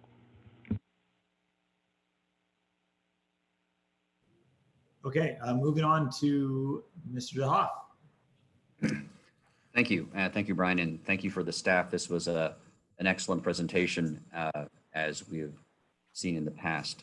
I have just an interesting question. And for the HR department, you had mentioned, I think you had performed 40 recruitments or something like that. When you, for recruitment, is this trying to get somebody hired, or is this actually onboarding somebody? So that is the number of open recruitments we conducted over the course, 43 in 2019 and 42 in 2020. That includes our full-time and our part-time. So as Wendy alluded to earlier, it takes a lot of effort to staff the seasonal summer employees. So that is folded into that number as well. Got it. So this is full-times and part-times. Concerning the JPIA and the legal fees, I'm sorry. The question is, if the city is involved in a lawsuit, does the JPIA cover the legal fees, or does that come out of the general fund somewhere, or the water fund, depending on what the lawsuit's about? Yeah, so it does depend on the type of lawsuit, but let's say it was a claim that was filed against the city that we rejected, and so then they followed up with a lawsuit. The JPIA would step in and provide coverage for the legal fees. Okay. And in terms of the costs that the city puts into the JPIA, its insurance, Where is that type of thing? Is there a summary of what we pay, like a high level summary of what we pay each year, the budget, or is it split by department somehow? You know, there in the human resources and risk management budget pages, there is a line item, and it's under the operating expenses, and right now it states miscellaneous operating expenses, and for example, for fiscal year 21-22, the budgeted request is $964,000. So that budget request covers the liability, the property, the workers' comp program is spread across departments because that is an area where we budget it in each department. But other than that, that is basically our membership with the JPIA. Okay. And this next question, I'm not quite sure who to ask. There's as everyone knows, there's a lagoon project that is coming up. I didn't see that in the capital expenses, so I guess at least there's perhaps no plans to build something here to deal with it. But where is that in the budget or going to be put into the budget? Or is it there now? I mean, I didn't see it really quickly. So that actually went to council last night. So it's kind of out of cycle with the budget, and council gave authorization to staff to use unassigned fund balance to pay those invoices as they come due. Okay. All right. That's good to know. And I also saw for the community center, at least in the amended agenda item, or the additional materials item, that there was about 1.8 million as of the end of the, at least I hope I can read this right, about that amount of money at the end of March that was not expended. Is that project coming in under budget?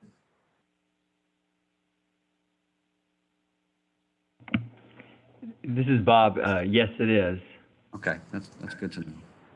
And when I say under budget, I should say under the budgeted amount set for that project, but it's coming in at what it was contracted for. But that's Okay. under what we had appropriated total. Got it. Got it. That makes sense. Contingencies. Got it. Okay, that's wonderful.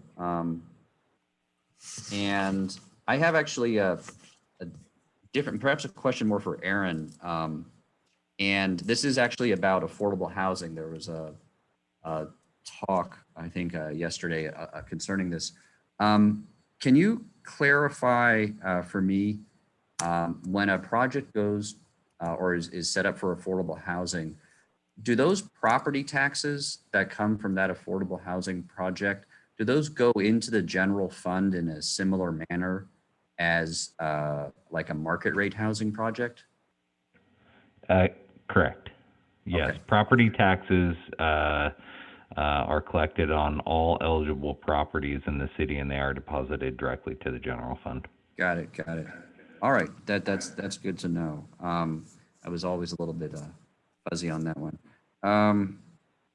Okay. That is it. I think Brian went through some of the questions I had. That was good. All right. I'm ready to pass it on to the next person. Thank you, Peter. Mr. Carruthers. Yeah, so I have a number of questions, perhaps not in the most logical order, but from the overview of the departments, it looked like over the year there's several open positions, and you interviewed and recruited, I think, 43 people, you said.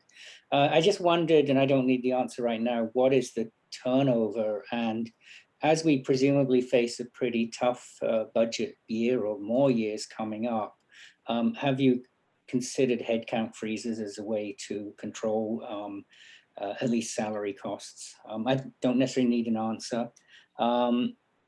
Then you mentioned, not you, a new billing system, which I think is great. People can play with, I guess, Google Pay or Apple Pay. I wondered if by going to those platforms, there's an opportunity for the city to get some revenue. You know, if we use those platforms, do we make any revenue from Google and Apple because we use their product? Nick, this is Aaron.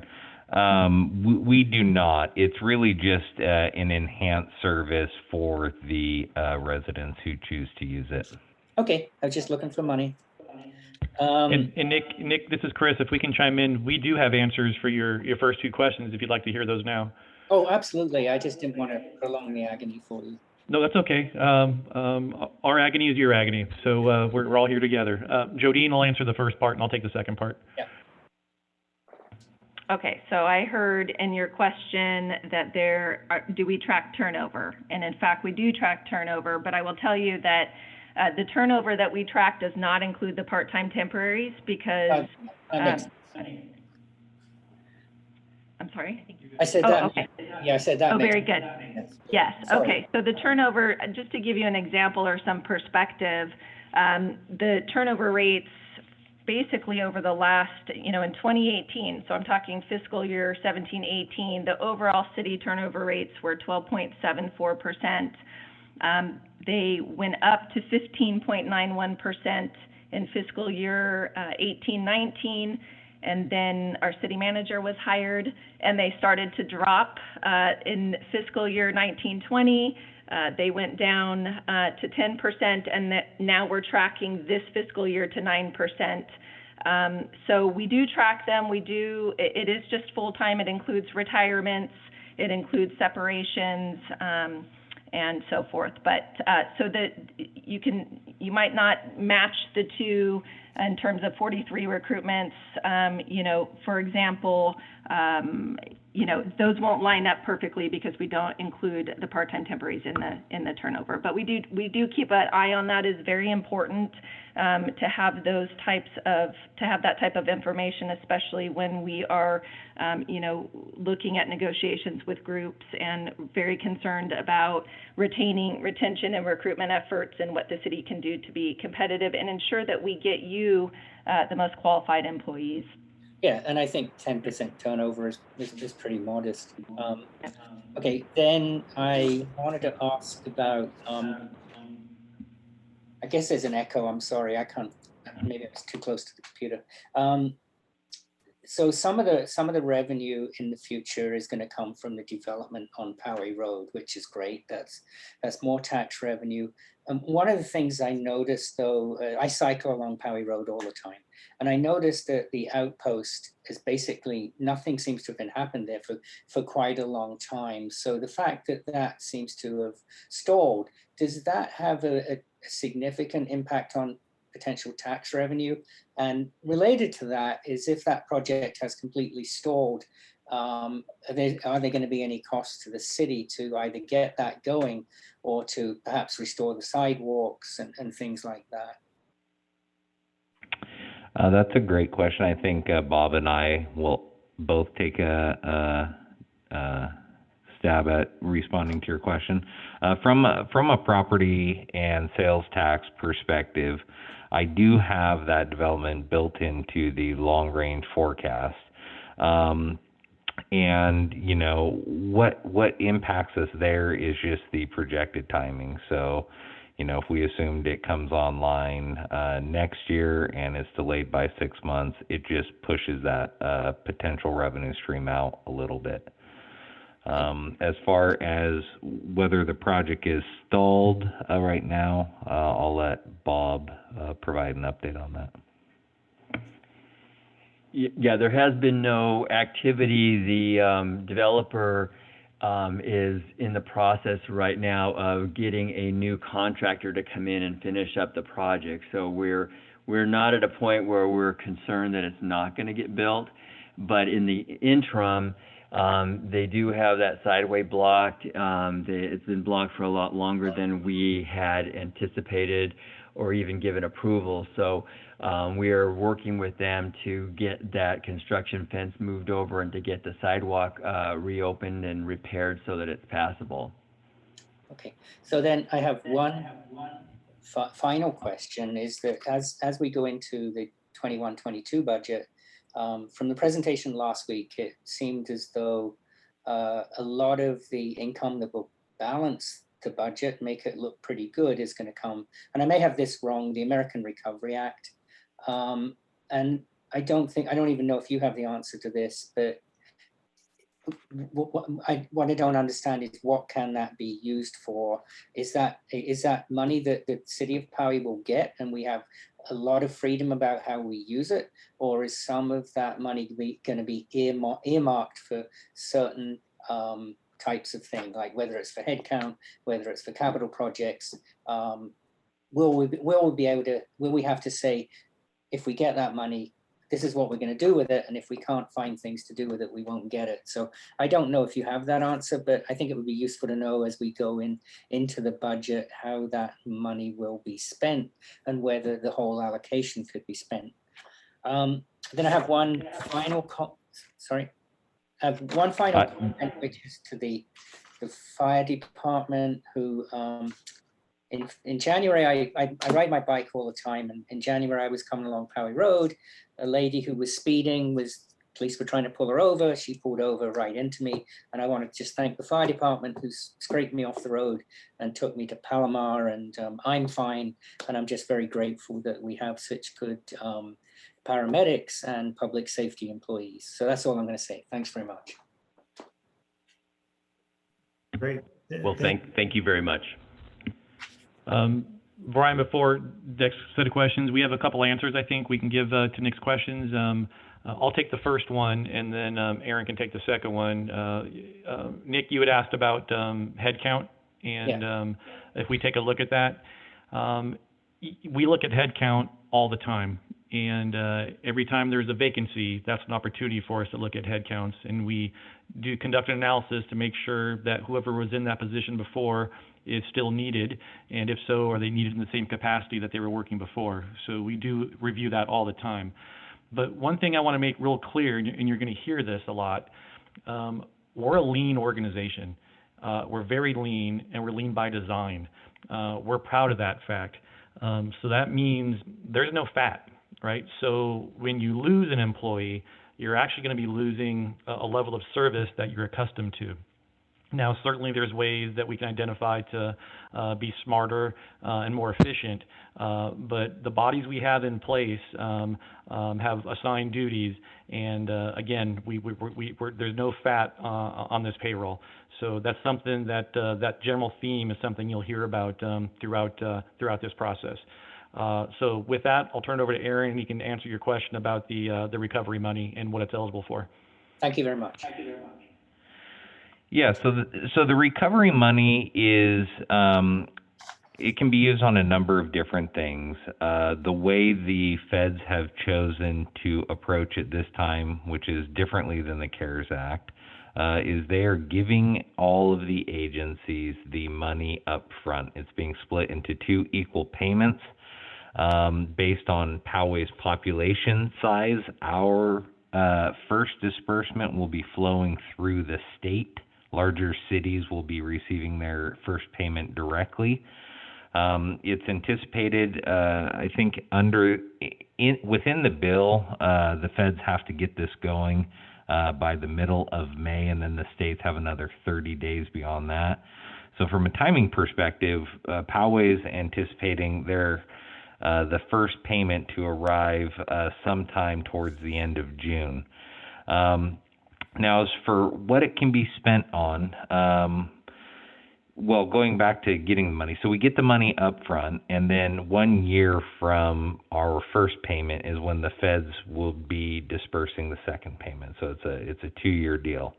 And you do have to justify that you are eligible to keep those funds. So they give them to you, and then you have to prove to them by 2024 that you were eligible for that funding. Now, as for what it can be spent on, there's a number of different things. Kind of the primary 2 categories are, responding to the COVID-19 pandemic. It's a very broad category. There's a lot of questions on what that means exactly. Another kind of one of the primary categories is revenue replacement. So last week when we were talking about our revenues and how they were being impacted by the pandemic, there's opportunity to use this money to replace that lost revenue. Now, Similar to the CARES Act, there were a lot of questions, you know, how can we use this money? What's eligible? How do we need to justify it?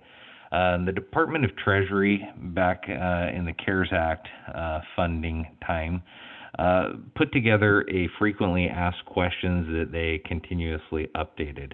Myself and, you know, cities across the United States have been participating in a variety of forums. National League of Cities is one of those. The Deputy Director of the Treasury, who's kind of responsible for overseeing the rollout of this program, was on some of the calls. So we were all asking for clarification on what we can spend this money on, because the categories are so broad, and they were intentionally designed to be broad to kind of cut through the red tape and inject cash back into, you know, the cities and thus the economy. So the Department of Treasury, on one of the recent calls, has committed to having a first round of frequently asked questions, which are really our kind of guidance on what they will accept and not accept as eligible, again, around that mid-May timeframe when they're releasing those funds out to the larger cities. So those are examples of two broad categories, and then we'll be getting more details on what that means here in the next few weeks. Great, thank you. Thanks very much. Thank you, Aaron. I just wanted to follow up on one thing that Nick said. Nick, like you, I'm a cyclist, and it's not like we want to pull any funding away from roads, but I think when we're maintaining our infrastructure and our roads properly, it's good for both motorists and bicycles. Quick question, Aaron, are we funding our road repairs and all that as normal or at the same level as last year? Could you talk to that a little bit? Yeah, that's a good question. So the roadway funding comes from, in large part, special revenue sources. So gas tax, SB1 monies, which is basically kind of another version of gas tax, and Transnet revenues are what fund the majority of our pavement management program. Those funds can only be spent on expenses within the street and road right of way. So, you know, we couldn't take gas tax money and, you know, build a park with it. So those are dedicated funding sources to help us maintain the streets. And then there's some rules tied to those funding to continue receiving that funding. It's called the maintenance of effort. And so we're required to contribute a minimum general fund level of expenditures to continue receiving those monies, which this coming year I believe is in the $1.2 million range. So it's a very long-winded way of saying, yes, pavement management is funded as it always has been. And a good reason for that is because a lot of external revenue sources support that work. Just one quick follow-up on that. Since gas consumption was less over the last year, pretty dramatically, did that impact the amount of funding we're going to get? To be real clear, is the dollar amount the same? How does the dollar amount compare this in the proposed budget versus last year? I'll have to, you know, to give you the specific number, I'll have to go pull that there just for, you know, maybe broad appeal. CaliforniaCityFinance.com is run by a gentleman named Michael Coleman. He does a fantastic job of updating a ton of different information on revenues, the gas tax estimates being one of them. It's filed under what's called Highway Users Tax, HUDA. I'll get you the specific numbers. They were down, if I recall, but not materially so to impact the work, the planned work for the year. Okay, thank you. Danielle, I want to make sure we get all the committee members an opportunity to speak and ask questions. Danielle, did you have any questions? No. Okay. With that, I think that wraps up item 3, and we still have item 4, everyone. So moving on to item number 4, the overview of the budget. If you're on the phone and you wish to speak to this item, please press *9 now. And once it's time, the city clerk will call you in the order received. Director of Finance, Aaron Beaton, will present the item along with a PowerPoint presentation. Go ahead, Aaron. Brian, this is Chris. I do just want to kick this off real quick, provide a little context. I've been with the city now for 2 years, actually 2 years this week, 2 years tomorrow. And I was fortunate enough to get introduced to the Budget Review Committee in April before I even started officially with the city. So I got to experience the BRC and the budget in 2019. I found that an incredible learning experience for me because at the level of detail we got into that budget, I thought it was great for the city manager, but I didn't share the sense that that was as valuable for the BRC members and as valuable for the public. So last year we took a different look and approach to building the budget. It's got a much different look and feel to it. We took the need for a ruler to read all the line items away. In the previous version, readability was low, not friendly, and it wasn't very accessible to readers. It was this big, giant, intimidating 700-plus page document that made finding what you were looking for very difficult. As you heard me say earlier, we're a lean organization, and we put a whole lot of time and effort into building that document every year, and I don't know that we saw the value in it. I know I didn't see the value in it. So we think it's time better spent for our finance folks working on other issues that are benefiting the community. So when I presented this concept to the city council last year about the new approach, they were very supportive and appreciative of the new format. We've actually received more questions now that the document's more accessible and easily readable. So with that, I just want you to take that thought into perspective as Aaron shares with you what he's introducing you to the budget tonight. So I'll be quiet now and turn it over to Aaron. Thank you. Thank you, Chris, for that. And hello again. So tonight for this second presentation, we'll be, taking a high-level view of the general fund, and we're really going to only be focusing on the general fund. It's the funding source for the majority of city services provided to residents, and so it's very important. The other funding sources really have dedicated revenue streams. And are in general less susceptible to some of the things that general fund is. So that's why we're going to be looking at the general fund tonight. But before we do get into that, Mr. Pepin had asked a question last meeting regarding the forecast and in particular the fiscal year 1920 expenses. And as you see on the screen here, the fiscal year 1920, both expenses and revenues really are significantly up, right? There's a large deviation from the fiscal year 19 revenues and expenses. So I wanted to talk about why that is real quick. And then give you a look of what it would look like if we adjusted out what I'm about to talk about. Okay, so as I just said, fiscal year 1920 had a large deviation in revenues and expenses.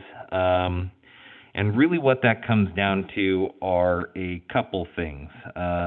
One, the Pearl Loan Program, which was passed by council to help small businesses, and then the Poway Commons Land Sale project, both contributed to the spike in expenditures. The reason Pearl comes into account here is the way that the different funds are combined for an annual reporting purpose. Our reserve funds are separate funds from the perspective of the budget, but from an annual financial report standpoint, they're actually combined. And so, as I mentioned when I was going over the forecast, I tie the forecast out to the annual financial statements to ensure that we are tying back to an audited document. And so what you're seeing is both the expense and revenue associated with the Pearl loan transfers between the reserve funds and the primary general fund. So that's inflating both revenues and expenses by $2 million just because of the way we account for things. And then the Poway Commons land sale I mentioned also was, the primary contributing factor. Last time I spoke about the land sale accounting entries and PERS costs. PERS costs are a factor, but these were the two largest reasons. So if we adjust out those two items,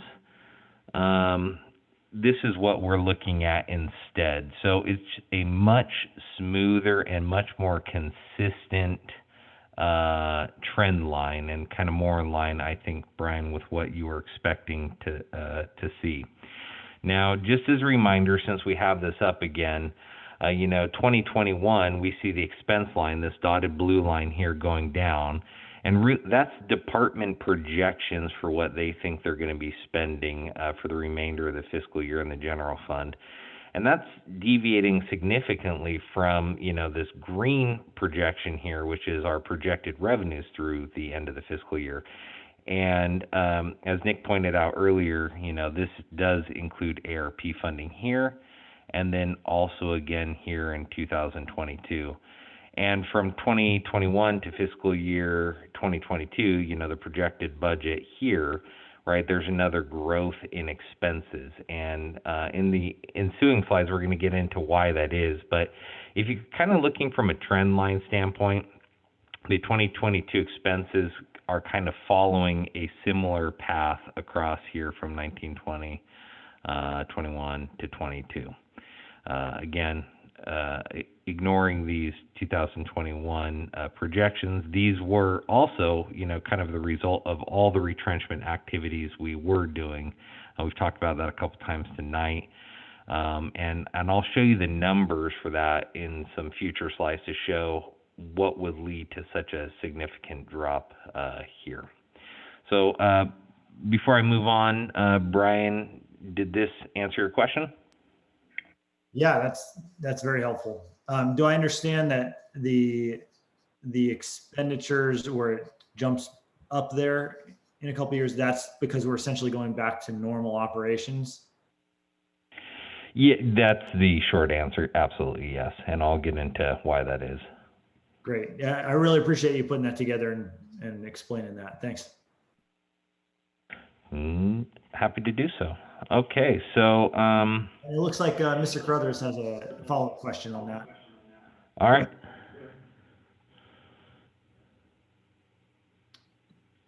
Nick, you're muted. Yeah, and my wife would like that button as well. So for the Poway Commons, there was a 3.4 million in revenue, which I guess was a sale, but there's an expenditure of 3.7.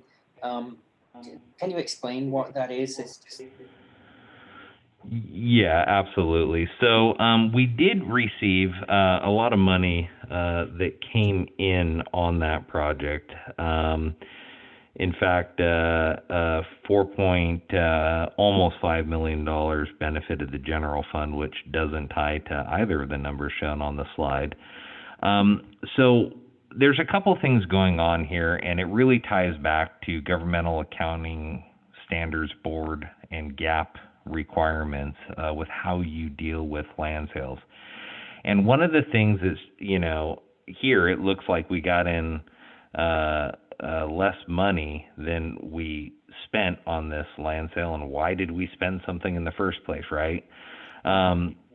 So fundamentally what's going on is it's simply an adjustment to historical book value. You have to do some adjustments from what the land is shown on the books, which that came from really an assessment done by an appraiser a while ago to figure out when the redevelopment association dissolved, what the transfer needed to be between the city and the general fund to put it on the books with the long range property management plan with the state that was all a result of the RDA dissolution. So at that time, somebody did an analysis and came up with a paper number of what that land was worth. And then when we went to sell it, that difference there is really what's driving the expenditure. So it had no cash left the city. We received $4.5 million almost in just on the general fund side. We also got a little over 1.6 million on the housing authority side. So this really just comes down to accounting entries to deal with the historical book value of the property and then recording the sale according to GAAP. Yeah, I understand. It's just that on the face of it, it looks like we paid someone to take some land from us, but in fact, it's much more complicated. Yeah. Yeah. Thank you. Absolutely. Okay, so this slide shows both the budget cover for this coming year with the new Mickey Cafagna Center, and also, what we're proposing for the overall budget for the general fund, which is just about $118 million. So that, this is obviously comprised of a number of different funds and funding sources. You see that the general fund is almost it's about $54 million worth of budget, and that equates to about 45, almost 46% of the total budget request for this coming year. The general fund is responsible for funding fire protection, law enforcement, parks and rec, even though it's really more like parks and landscape maintenance or parks maintenance. Planning and engineering, then other city operations that aren't funded by restricted funding sources. So that's things like the city manager's office, human resources department, finance, and so on. General fund monies can be spent on any lawful purpose of the city, whereas our next largest projected expense this coming year is for the Water Enterprise Fund at about $36 million. And that's responsible for funding the operation and capital improvements for the city's water system. Now, by law, revenue generated from ratepayers can only be spent on rate-related activities. So, for example, we could not set a ratepayer's rates in a way to cover general fund parks maintenance costs, let's say. Same thing with the sewer enterprise fund. That is also a restricted funding source that can only, the money we collect from ratepayers on that can only be used for the maintenance of the sewer system and what we pay to City of San Diego to treat our wastewater. So then next down from that is the Capital Equipment Replacement Fund, and this is part of our asset management program, and it funds the replacement of city vehicles, equipment, and the rehabilitation of city facilities. So we're actively setting aside money each year for the ultimate replacement or rehabilitation of our city assets. This is a good thing to do from a sustainability standpoint. It helps avoid, having to issue debt to take care of these types of things. I do want to kind of bring up one thing that we did improve this year. IT worked with all the city departments to include the assets in our cartograph system. You heard that mentioned a little bit earlier. Public Works uses that as well. A number of departments do. And that's really the next step in evolving our asset management plan. And it's helping us to improve the transparency, accuracy, and efficiency, as well as the long-term sustainability of that fund. So it's helping us work smarter with how we manage our assets. Then, we have the streets funds shown there at about $4.5 million, and that's, money that's being used to maintain our streets. Includes a number of different funding sources like I discussed earlier, gas tax, transnet. There's some general fund money in there as well. The special districts are the city's lighting landscape districts, or landscape maintenance districts. And then the drainage funds you see there are used to maintain the stormwater system. The debt service and other, that's, it's covering the debt service we pay on the successor agency debt, the old RDA debt, and then it includes things like trust funds and some grant funds and things like that in there. So this shows how the primary revenue sources are segmented for the general fund.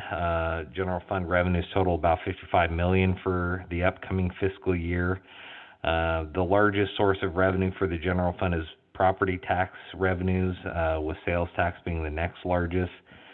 These make up over 70% of the general fund revenues. Property tax revenue tends to be a much more stable or inelastic revenue source for the city, while sales tax tends to be much more unstable or elastic. And as I kind of touched on in last week's presentation, the sales tax revenue for the city is sensitive to the broader economic health of both the city and the, state and federal economies as well. So this coming year, the miscellaneous category is the general fund's next biggest revenue source, which is not typical. And this is really driven by the anticipated American Recovery Plan money of about $4.3 million. Franchise fees contribute about 3% to total general fund revenues, but something interesting with these, and franchise revenues are revenues that we receive from companies like, SDG&E and Cox for using our right-of-way to run their cables. But the interesting thing about franchise fees is they're set up under an older paradigm with respect to the Cox and kind of cable company side of the franchise world. And under the rules, franchise fees are based on TV connections, not internet connections. So as people cut the cord and, discontinue their TV service and move to an internet-only option, that's causing a degradation in this revenue source. So if you look at the trend over time, they're slowly going down. Not significantly, but it is a downward trend, which is not typical for revenue. Community service fees are expected to be down this coming year as a result of the facility closures. Just for reference, last year they were projected to be almost $2.7 million. Roughly $500,000 of the decreased projection for these is related to the PCPA closure. The rest is really related to recreation programming related revenues. So one thing that might change this, right, this is our projection now, but one thing that might change this is how the state chooses to, respond and reopen the economy. Development revenue is projected to be around $1.2 million, which is down from last year. But development revenue is largely based on development projections for the upcoming year. So really what that means is, it's projected to be a slightly slower development year. Interest income is going to be stable as compared to last year, despite the decline in rates over this past year. And that's really a result of the city's investment management strategy to extend the duration on the portfolio in July of 2019. What this did was help lock in those higher yielding investments. So as the rest of the market continued to erode, we were still preserving those interest earnings. Now there is, as those maturities do start coming due, we are, now subject to lower rates, but we are working on managing the duration to start moving it back towards the shorter end so that we can kind of track the interest rates as they start moving up again. TOT is expected to be flat with pandemic projections, or as we did with the pandemic projections, just because hotels are still having a rough go of it. General fund expenses are proposed to be about $54 million for fiscal year 21-22. Public safety represents the largest share of general fund expenditures, which is typical amongst municipalities. Fire and law combined are about $28.4 million, or 53% of proposed expenditures. Community services and parks maintenance represent 18% of general fund expenditures, or about $9.5 million. Development services and housing related costs are just under $5 million, while the administrative groups, which includes, city manager, HR, finance, and then public works are both taking up about 7% of the total general fund budget for next year. So, let's take a look at what's changed between last year's budget and this year's budget on both the revenue and expense side of the equation. So property tax growth is projected to be strong, and this is a result of two things. One, it's a combination of new development, and two, it's based on, information put out by UCLA's Anderson Economic Forecast that says that, property tax is going to be growing similarly to what it's seen over the last year. So those two things are kind of underpinning our property tax forecast for this coming year.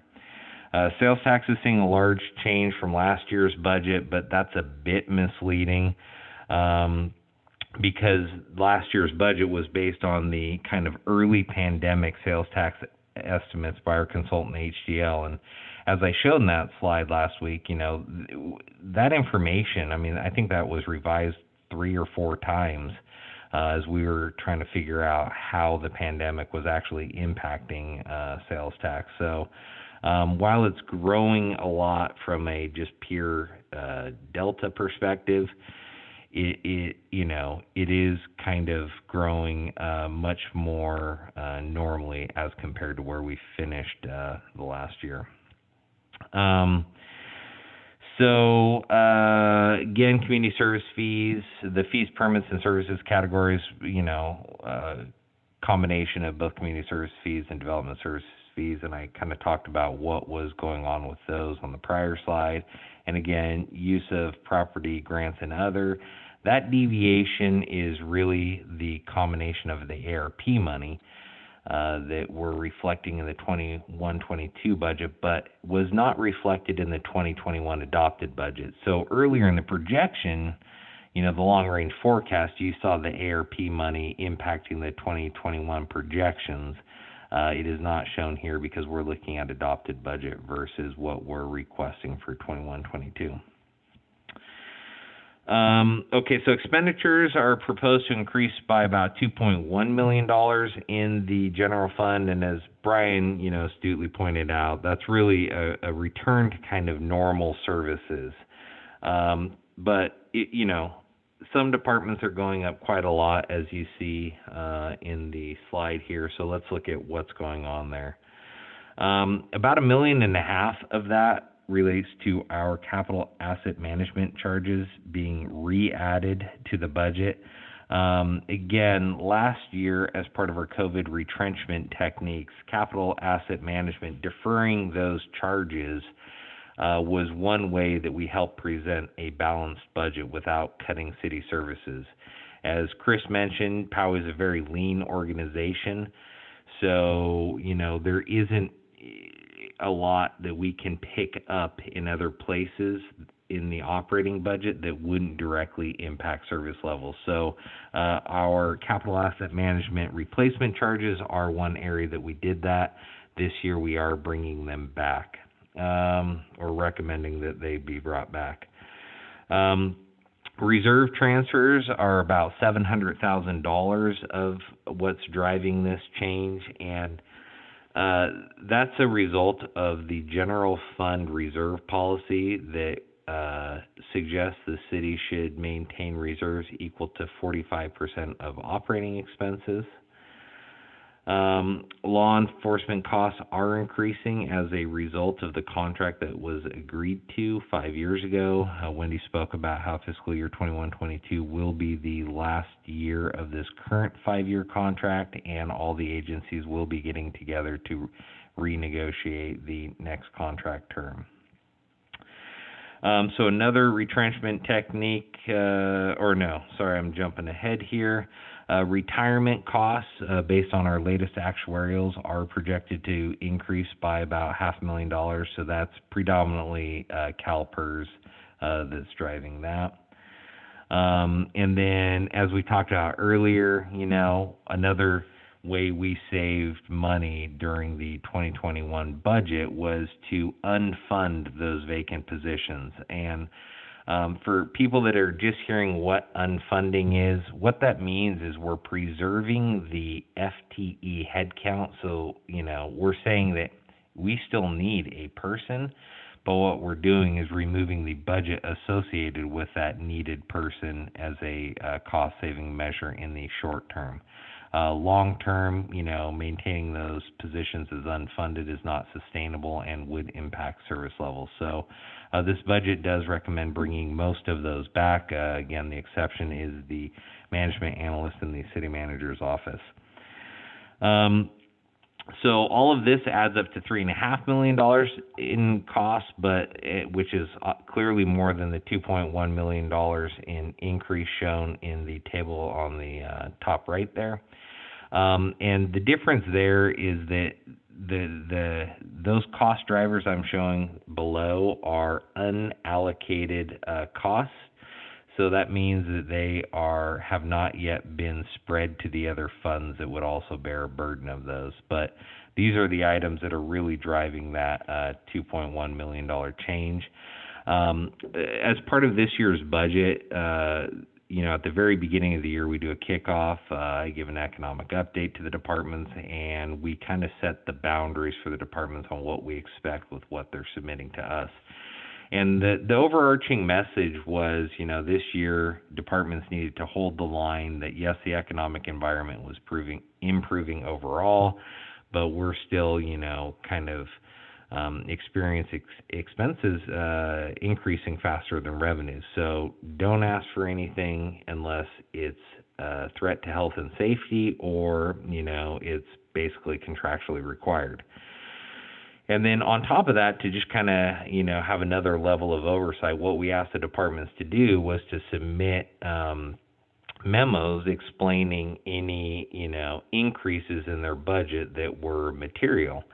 And after I got those in, I realized that, it was good information, but it was almost a waste of the department's time because what they were, doing was, here's a few $1,000s here because I have a janitorial contract that, is contractually obligated to go up by CPI. So there was really no department request that led to significant burden for the general fund. These items here are really what's driving it.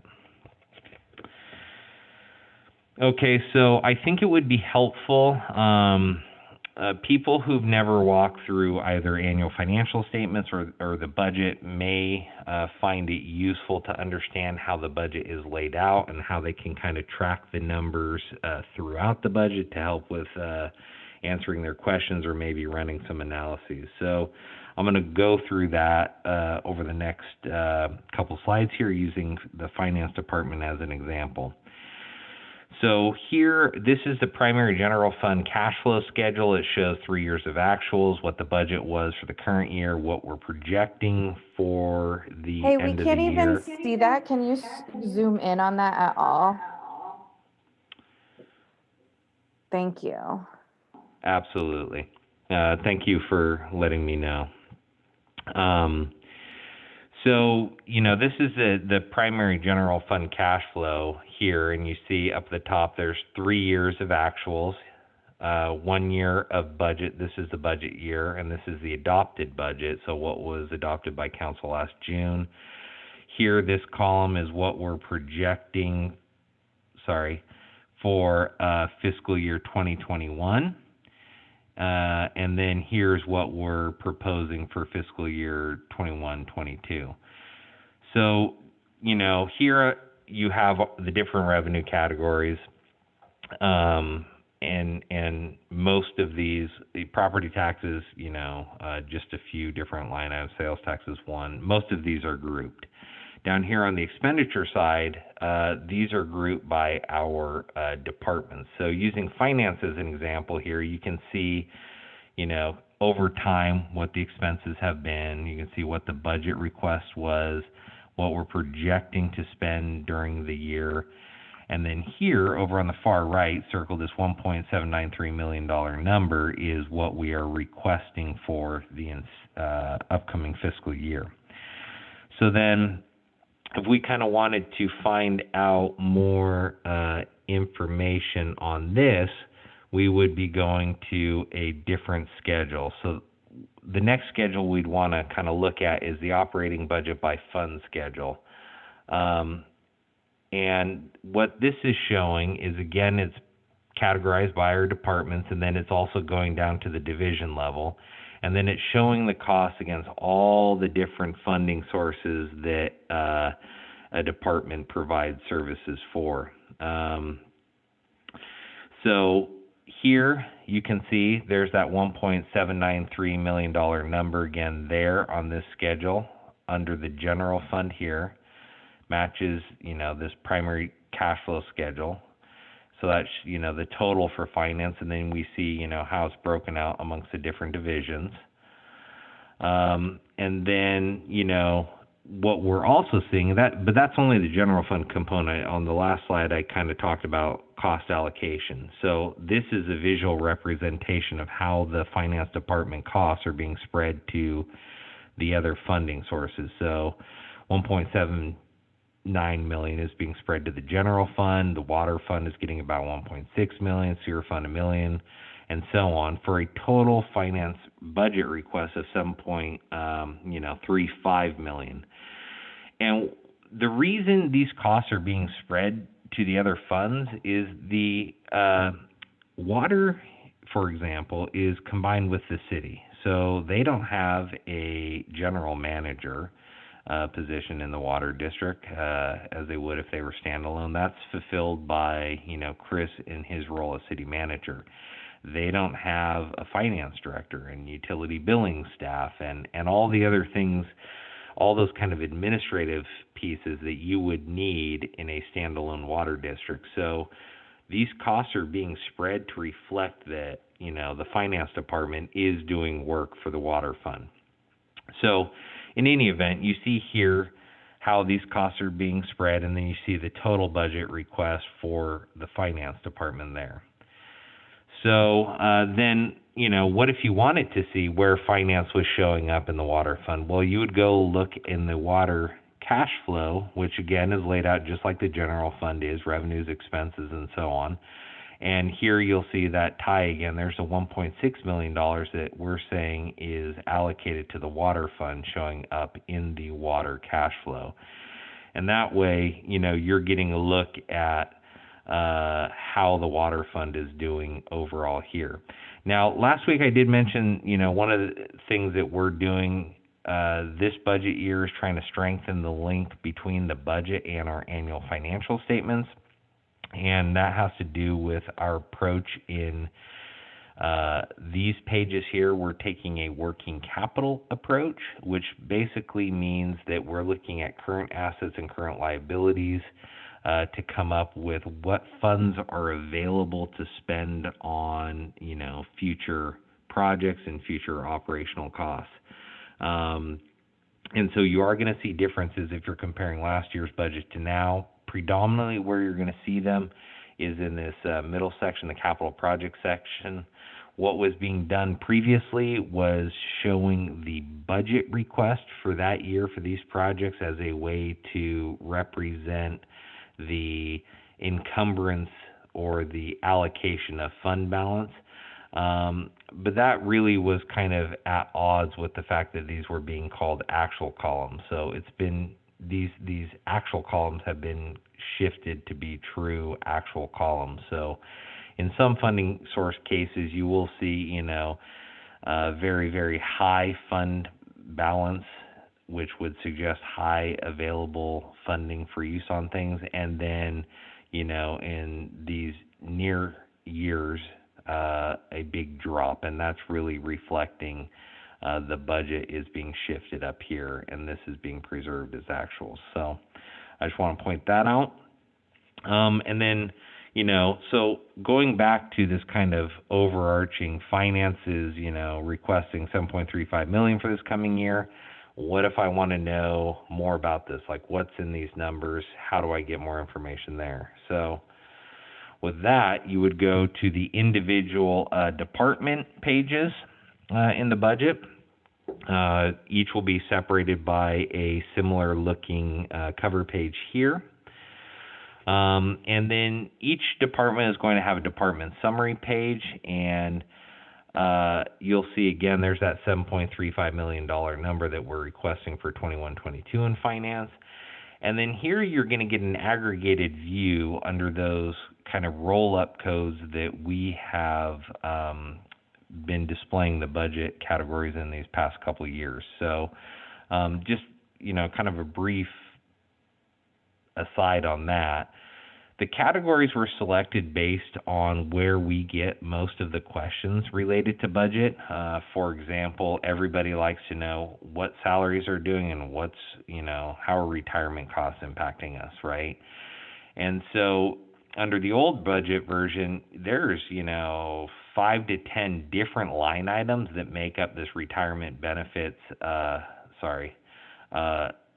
grouping here.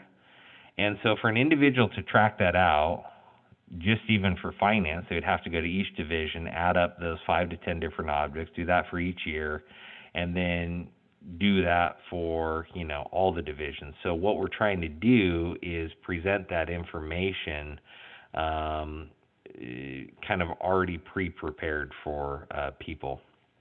So then going from here,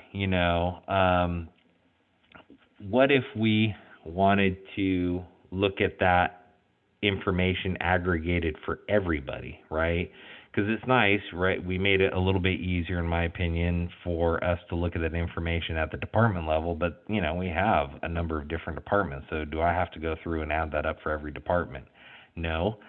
We've gone ahead and, done that. So there's another schedule that here you'll see up here, it says it excludes cost allocation. So these are just the peer department request costs before we spread those to the funds who are benefiting from their services. So here you can track those same things over time much more easily for the entire city all at once.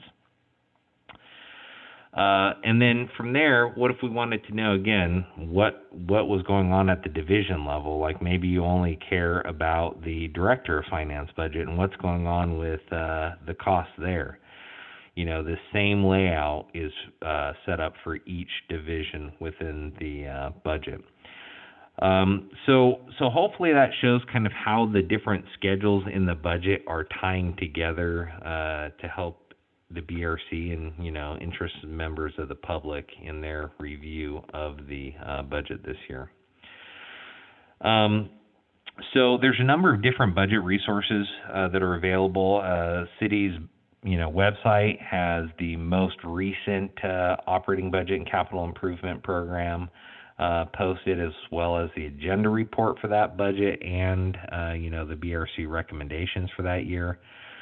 There's also links to, 10 plus years of prior budgets. And then also what may be valuable to people is, the link shown there is for the prior council meetings. And those are good sometimes to, see the staff reports for those prior budgets or listen to the meetings to, hear what was going on during that year. So again, these are some great resources for people who want to understand more about how the budget has changed over time and get information on why past decisions were made. Tonight, just before the meeting, we got the draft fiscal year 21-22 budget uploaded to the BRC page. We'll also email that out to the BRC committee members. Given the size of the document, we will have to provide you a link back to where that is located for download. And just to let you know, what's in that budget is about 90% of what will be presented to council on June 15th. There's 3 sections that haven't been included. One is the transmittal letter. Another thing is the budget overview. And if you look at the 2021 budget, you can see what those sections are, but basically they're just the high level, what's going on with the budget. And we don't prepare those until the very last minute because we are making changes, to the budget. Like, even though we're presenting you with a draft budget, there will be changes between now and June 15th. For example, right now I'm working with HR to redo the salary and benefit projections to account for things like, vacancies that have subsequently been filled. And part of the reason we do that is to, help pick up some savings. For example, vacancies are budgeted at a mid-step because we don't know what the position will be hired in at. And so when we, update that information, oftentimes what we're finding is, the position was hired in at the first step. And so we're, seeing some budgetary savings there. But bottom line is the numbers are going to change a bit. So we don't update the transmittal letter and budget overview until all of that is completely locked down. And then the last thing that isn't included in the budget that was uploaded tonight and will be for your review over the next week are the org charts. Those are being redesigned, and we're not quite done with those yet. The ones that are in last year's budget, the 2021 budget, would be a good reference if you're interested in seeing those. So, the budget's been uploaded, and that'll give the BRC a week, this coming week, to review it before our meeting next Wednesday. And next Wednesday, again, is really to go over what questions the BRC has, what observations they have on the budget. Can we make it more accessible, more readable? Were we using too much jargon? Is there a way we could simplify language? And then, other ideas that the BRC may have. One thing that may make next meeting more meaningful is as BRC members have questions for staff, if you would like to email those to Jenny and myself, we can, ensure that we have answers to those for next meeting to make sure it's a robust meeting. Then the last meeting, and on that, just going back to the first meeting on Brown Act, please just only email them directly to Jenny and myself. Don't CC any of the other BRC on that. And then we'll, I'll make sure we have answers for that next Wednesday. The last meeting of the BRC is really set up to discuss the BRC recommendations and, what their observations and ideas were. And then, those recommendations will be taken forward to council on June 15th when council reviews and considers the budget and then ultimately adopts it. So this concludes my presentation. I'd be happy to answer questions that you have at this time. Thank you, Aaron. And actually, we're going to go to public comment first. So I see one speaker, Kirsten Hare. Can we call on her? And City Clerk, if there are any additional public comment, please let us know.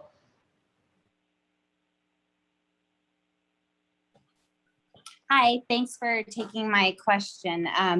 I might have missed the boat on when I should have asked this, but I was hoping that someone could explain the process of community development and who picks plots of land to develop buildings on and how that whole process unfolds and when is it explained to the community, or you know what I mean? Like I just want to hear the process of that, like who do they decide they're going to go with and the size of the building that's going to go on it and who okays that and that whole thing.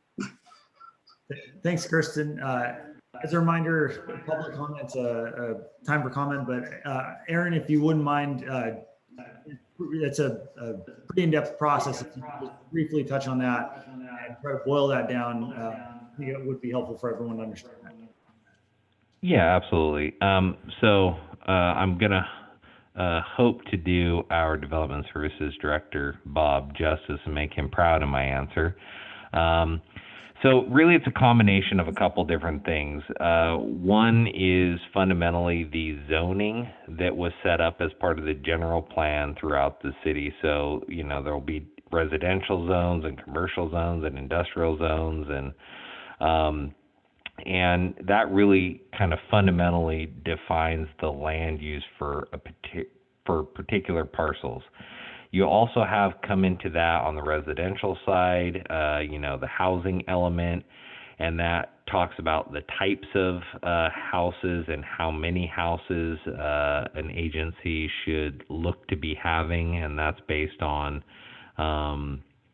information that's developed with the county and the state. Last night's council meeting actually has the update to the housing element, and there's a presentation in there that talks about that process a little bit more. But fundamentally, it comes down to the underlying land use. Then from there, it's a factor of who owns that land and what they want to develop it as, and is that development that they want to bring forward for council approval consistent with the underlying land use and zoning laws. And then throughout that process, if it's, let's say, a specific residential development that is taking place, part of the requirements is that property owners within a certain radius, and I believe it may be 500 feet, are noticed that a project is proposed. It lists the time and the date for council meetings, giving residents an opportunity to participate via council meetings. And often with developments, the developers, at council recommendation will also reach out to impacted property owners to let them know about the project. So that's a finance perspective of your question. I think that covers all of it. Did that help clarify the process a bit? So I was more concerned about does the community have much say on what goes where and how it will affect them in close proximity? We can use the Poway development on Poway Road as an example. Just that community right there, were they notified and given a vote, or is that just something the council decides on amongst the council? This is Chris, and I'll take a chance or a crack at that answer. So, specific to Poway Road, there is a Poway Road specific plan, and that is the guiding document that supports development along that corridor. There was a Poway Road working group that worked for several years actually, and made recommendations to the city council that adopted that plan. So any development that you see along Poway Road is compliant with the terms as outlined in that city council approved document. Aaron talked about the general plan. He talked about zoning. Everything in terms of development is identified in some sort of plan. And as long as the proposed developments are consistent with that plan, in all honesty, the city has really small ability to deviate from those plans moving forward. State of California is making it very, very difficult for local control when it comes to development. So once these plans are in place, it's hard to deviate from them. I hope that gives you a perspective of what we deal with. And it really comes down to the very short answer is planning documents are established. And once they're established, developers move forward developing consistent with those plans. Great. Okay, so it's basically whatever plans agreed upon between the owner of that plot of land and then the developer, and not The city council too. So your elected official is the oversight. Okay. And I'll So try to it's not find like anyone can just buy a piece of land and build Right. whatever they want. These things are voted on and go through the whole entire process. And like he said, people that are in the surrounding area that are impacted have the ability for public comment in the open forum when they're going through the process of approval. And we do have limited time on per public comment. So, and I don't want to derail the budget discussion on land use and all that, but I would encourage you, Kristen, reach out to reach out to your council members. They happy to explain how all that works. And it's under California law, a complex process. So thank you, staff, for doing your best. Thank you. That, and thank you, Kristen, for the great question. Okay, any other public comment, City Clerk?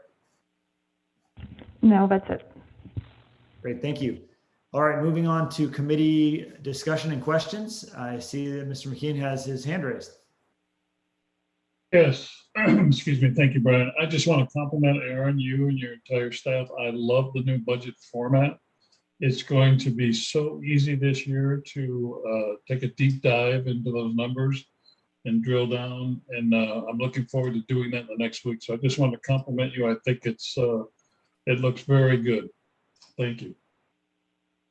Thank you very much for that.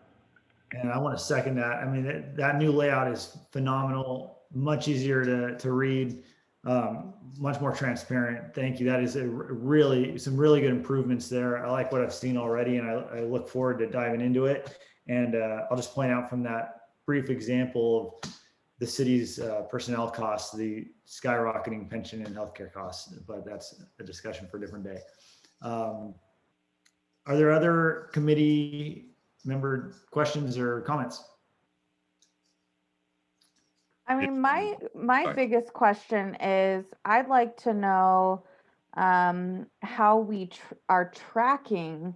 So obviously we're looking at budgeting during fiscal year, and you're making these projections for the next fiscal year. So if we're looking at, say, 2021, how do we track towards that projected budget that was approved June last year, which obviously, like you said, impacts some of those retranchement strategies that the staff has been greatly implementing? That's actually a very important question, because that does play into our forecast as well, because the forecast is only as good as the assumptions that we build in. And so going back and seeing how far off what was projected to what was actual is very important in ensuring that the forecast is actually meaningful. So I will say that I'm currently building out that kind of stochastic process in the forecast to look back and go, each year, we went forward and asked for a budget of $100. And then at the end of the year, we were either $101 or $98, and then looking at what that's doing over time. So from a forecast perspective, I haven't had a chance to completely build that out yet. But from your perspective, the way that you can do that is, let's see here. I'm going to go back. I guess I just want to understand is, if we're spending below par, then obviously we have a slush fund, and how does the city appropriate that slush fund? But if we are projecting at a certain level and then we're overspending, then now we have to start, like you said, trimming the fat in a very lean environment. Yes. Okay. I think so.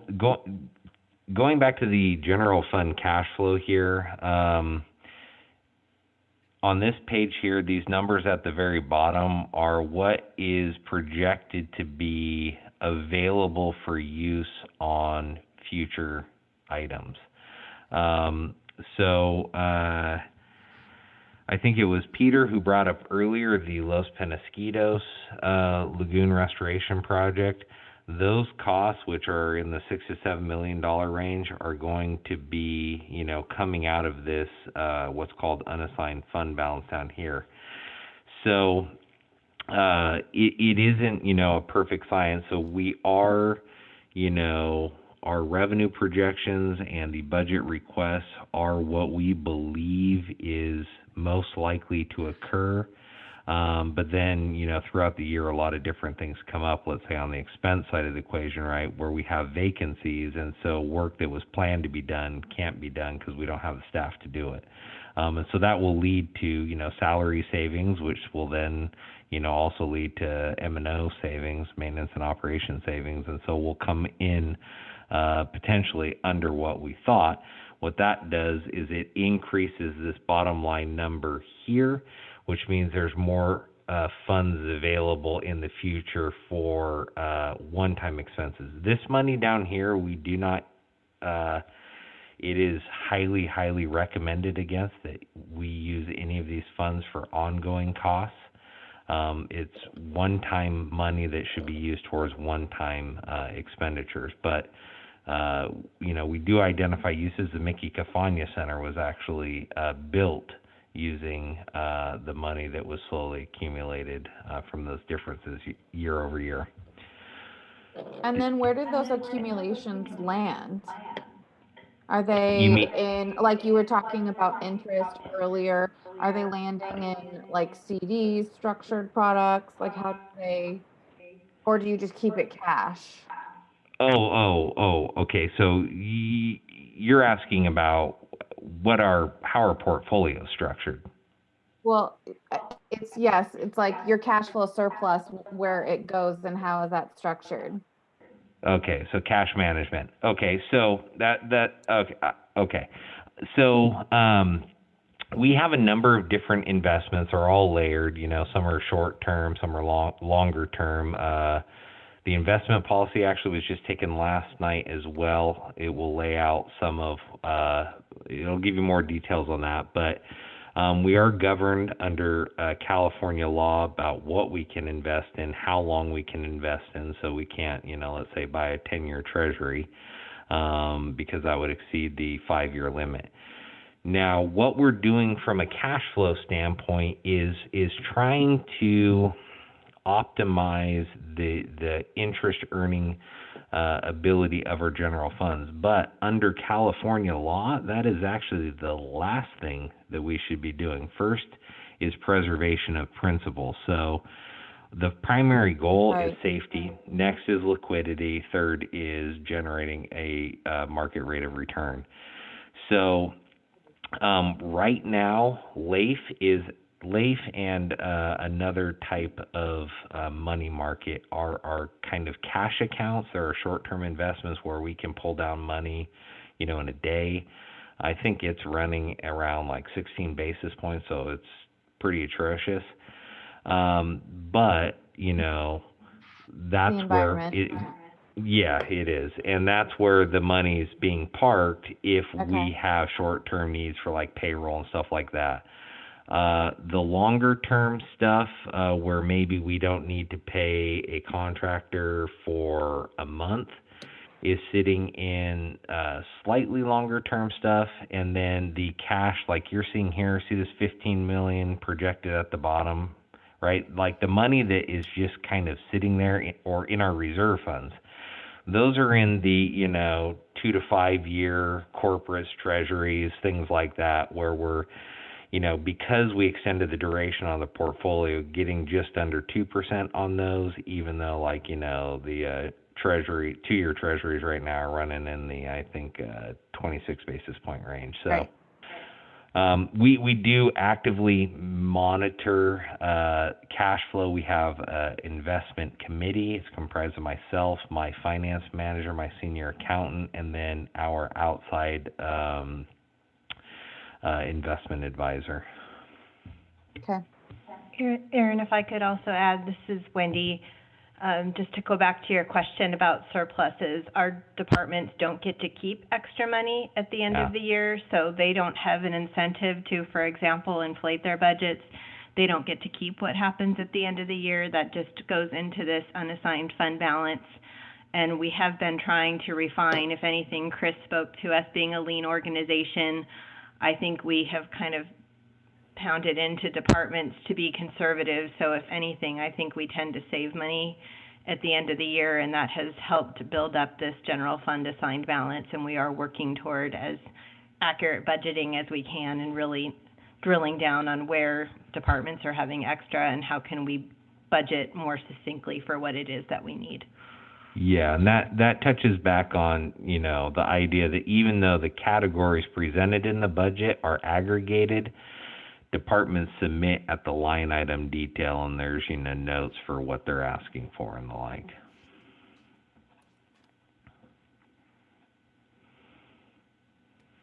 Great questions tonight. Thank you, Ms. Vigneault. And any other questions, comments, anyone? Yeah, I have a quick question. Mr. Curtis. How often do you review the actuals?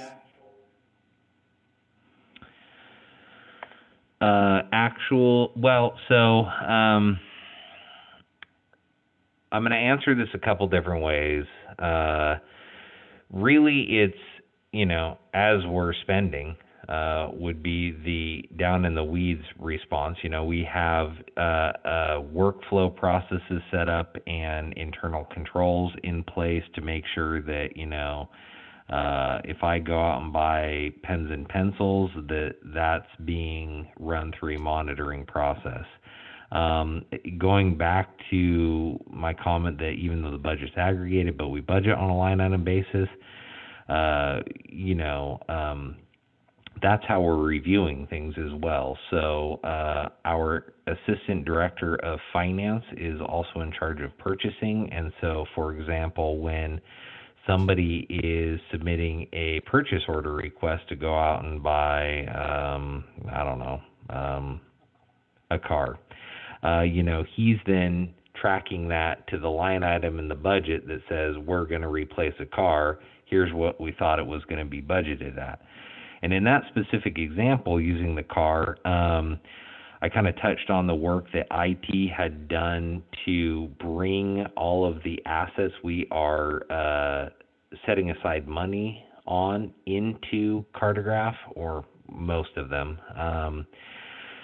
One of the processes that we're doing to ensure that we have visibility on what's going on, as well as the sustainability of that capital replacement fund, is, let's say I budgeted for that car and it was budgeted at $100 because that's what I thought I was going to spend, and then when I go to replace it, it's going to be $110. Well, if we were to pull that $110 out of the capital replacement fund, we've now pulled more money out of that fund than we have set aside, so that would impact the long-term sustainability of that fund. So it then is up to the department to use $10 of their budget to cover that needed increase. So we are monitoring it throughout the year just as part of our normal processes. From a more macro view, we're looking at this a couple times a year at a minimum. In reality, it ends up being a little bit more. We're doing it at year end. We're doing it during the budget time when we're projecting out what we think we're going to be spending at year end. Those are the two guaranteed times that we're doing it. In reality, I'm doing it for, you know, the general fund probably 2 more times at least than that, as I'm updating the forecast and we're setting, you know, up what we're going to do for the upcoming budget year. Then for different funding sources, it's kind of contextually appropriate for that funding source. For example, water and wastewater, we will be looking at, again, when we are doing the rate setting process, we're updating cash flows, projecting that out to figure out what, you know, we think rate increases need to be. From a CIP side of things, we're, you know, also doing it when we are, like for transit, we have to put what's called a Regional Transportation Improvement Plan forward SANDAG for their approval.